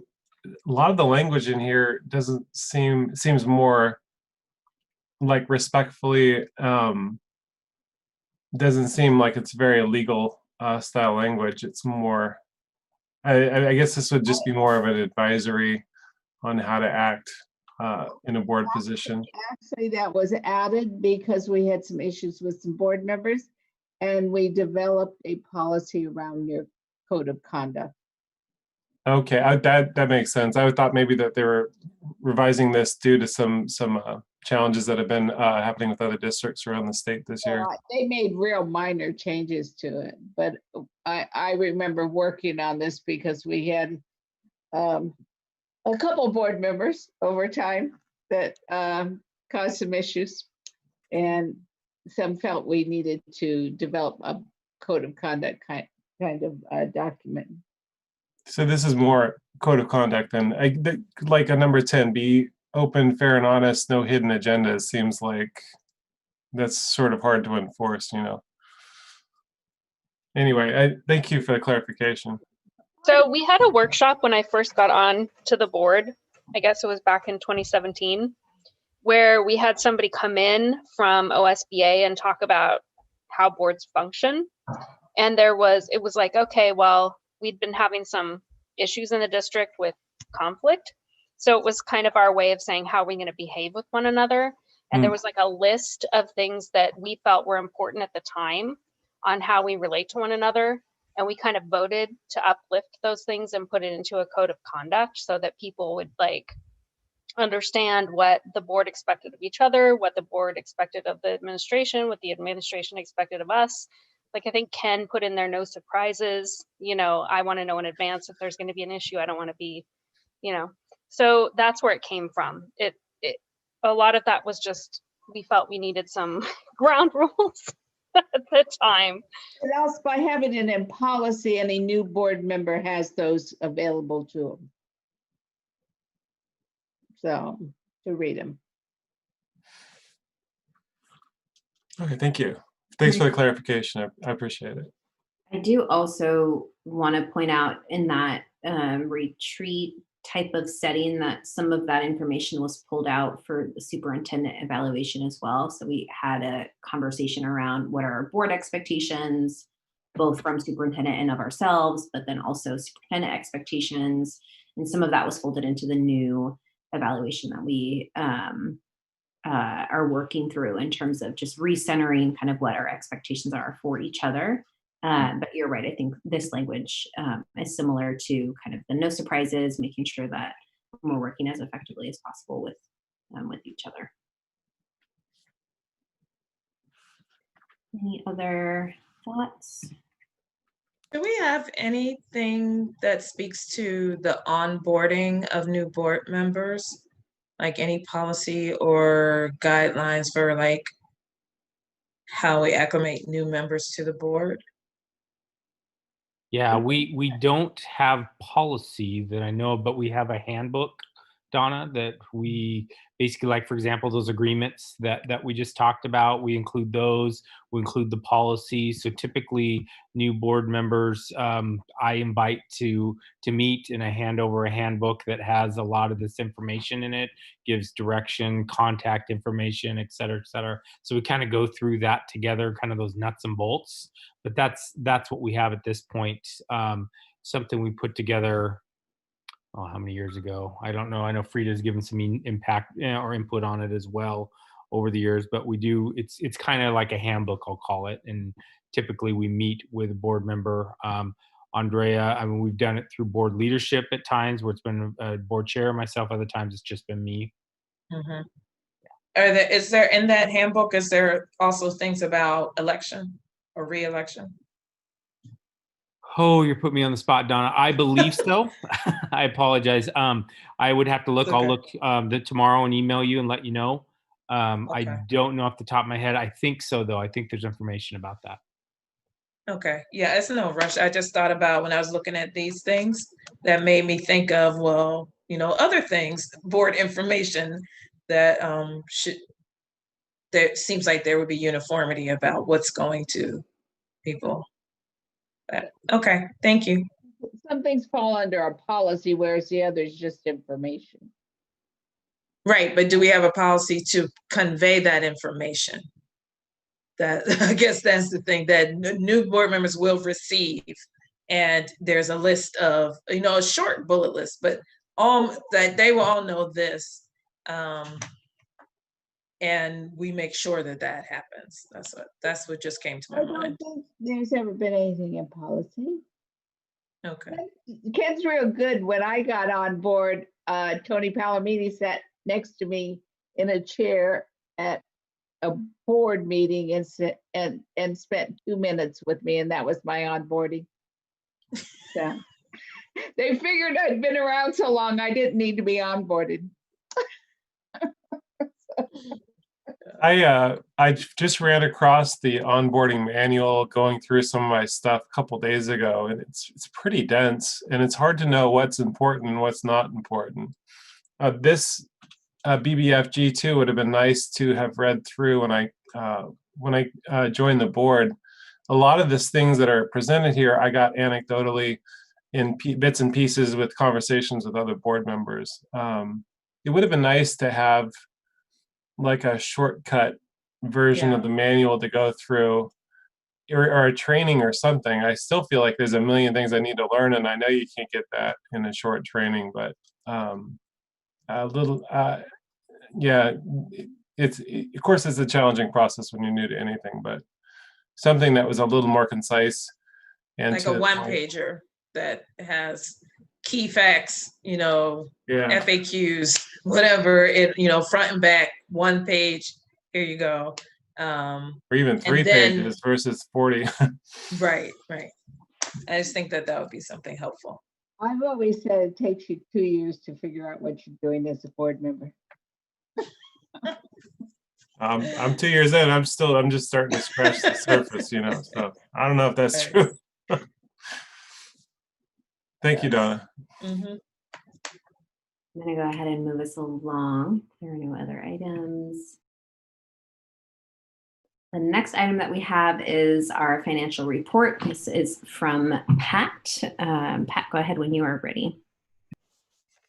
Good evening. I'm going to try to be short and sweet. So on the state information last month, I talked to you about projections that for the past, and then also we thought we would have some IA funding information for 21-22 in December. And that actually is delayed until this month. So hopefully by February, we will have some information by the February to bring back to you what those allocations look like. General fund, the projected balance is down a little bit. I have reduced dues coming from the state school fund, due to reductions in running transportation and getting less in the transportation grant. Probably, I have also included some reductions in interest earnings as well as indirect coming from our grants, because I'm not sure that we're going to spend as much in our grants. And we'll, for those that carry over to the next fiscal year, we'll probably have a little higher balance. One of the things that also may affect our revenues is our high cost disability calculations. So every year we do an estimate, and then we get paid on our estimate for the current year. And then the following year, they will evaluate your actuals, because when we actually have finished our CAFR, our Comprehensive Annual Financial Report, that data gets uploaded to ODE. And then we need to go in and do an actuals calculation for each student that we estimated. As a reminder, a high cost disability student needs to have $30,000 or more in expenditures per year. And so we go through, calculate that. And so being that we don't have transportation going and some other factors, we do expect those expenses to be lower than what they have in the past. As a reminder, we've seen that before, where also the amount of money in the pot for high cost disability is spread statewide. And the last number of years, the initial calculation has been higher than the final calculation. We've had some districts who have had, I would say, a little bit of an issue calculating or estimating, and then having a little bit higher actuals. Some of that's also due to fluctuation in student population going from different districts. So that may or may not affect us. We'll see. It's kind of like the state school fund. Fewer students, then there may be more money. Depends on, does everybody have fewer students or have the students moved?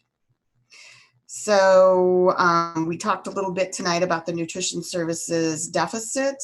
What we have done in and try to look at, can we do some furlough days in there for staff, since we are not serving as much. Unfortunately, when we picked up dinner service in November, our numbers were going up, because as we started in September, went to October, we saw our numbers going up. We were hoping that that would continue. I think in part the weather has played a part, as well as the higher COVID numbers.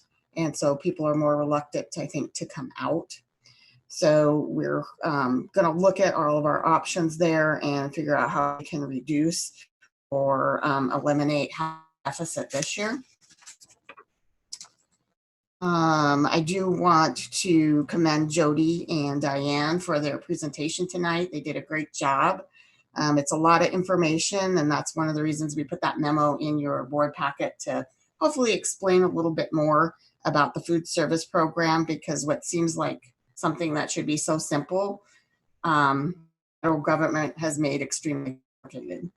So between the programs, there's different, as you saw, meal requirements, which may make you scratch your head as to, we're still serving a meal. Why are they different?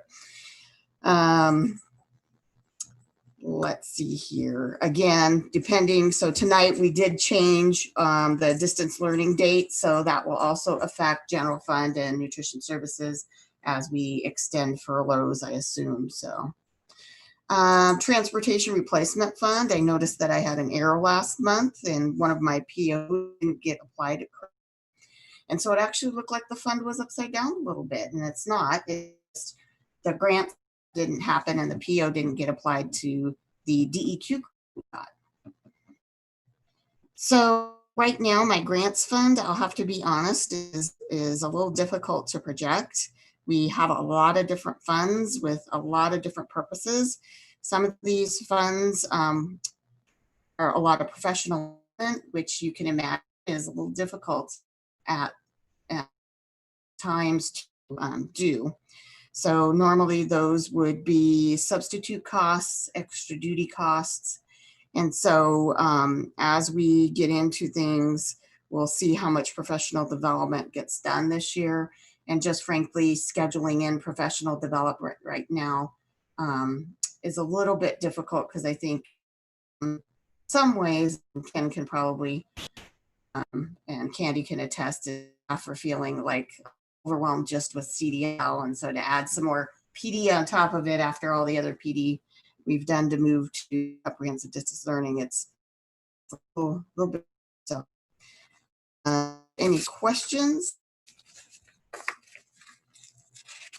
I just have one. It's just a piece of language that I don't quite understand. When it says in the first paragraph, as a remainder, this has been projected to be 778 million, 28 million for the next biennium, up from 150 million we received this current fiscal year. What does that mean? I mean, does that mean we've already received 150 million and we'll be receiving another 618.8 million? No, that I probably shouldn't have put we in there, because it's actually the state. So when the state projected the SIA funding for next biennium, it's at 778.8 million. And it is currently 150 million. So out of that 50 million, we got about 2.8 million. Oh, okay. Okay. And so if you think our budget is about 180 to 190 a year for all of our funds district.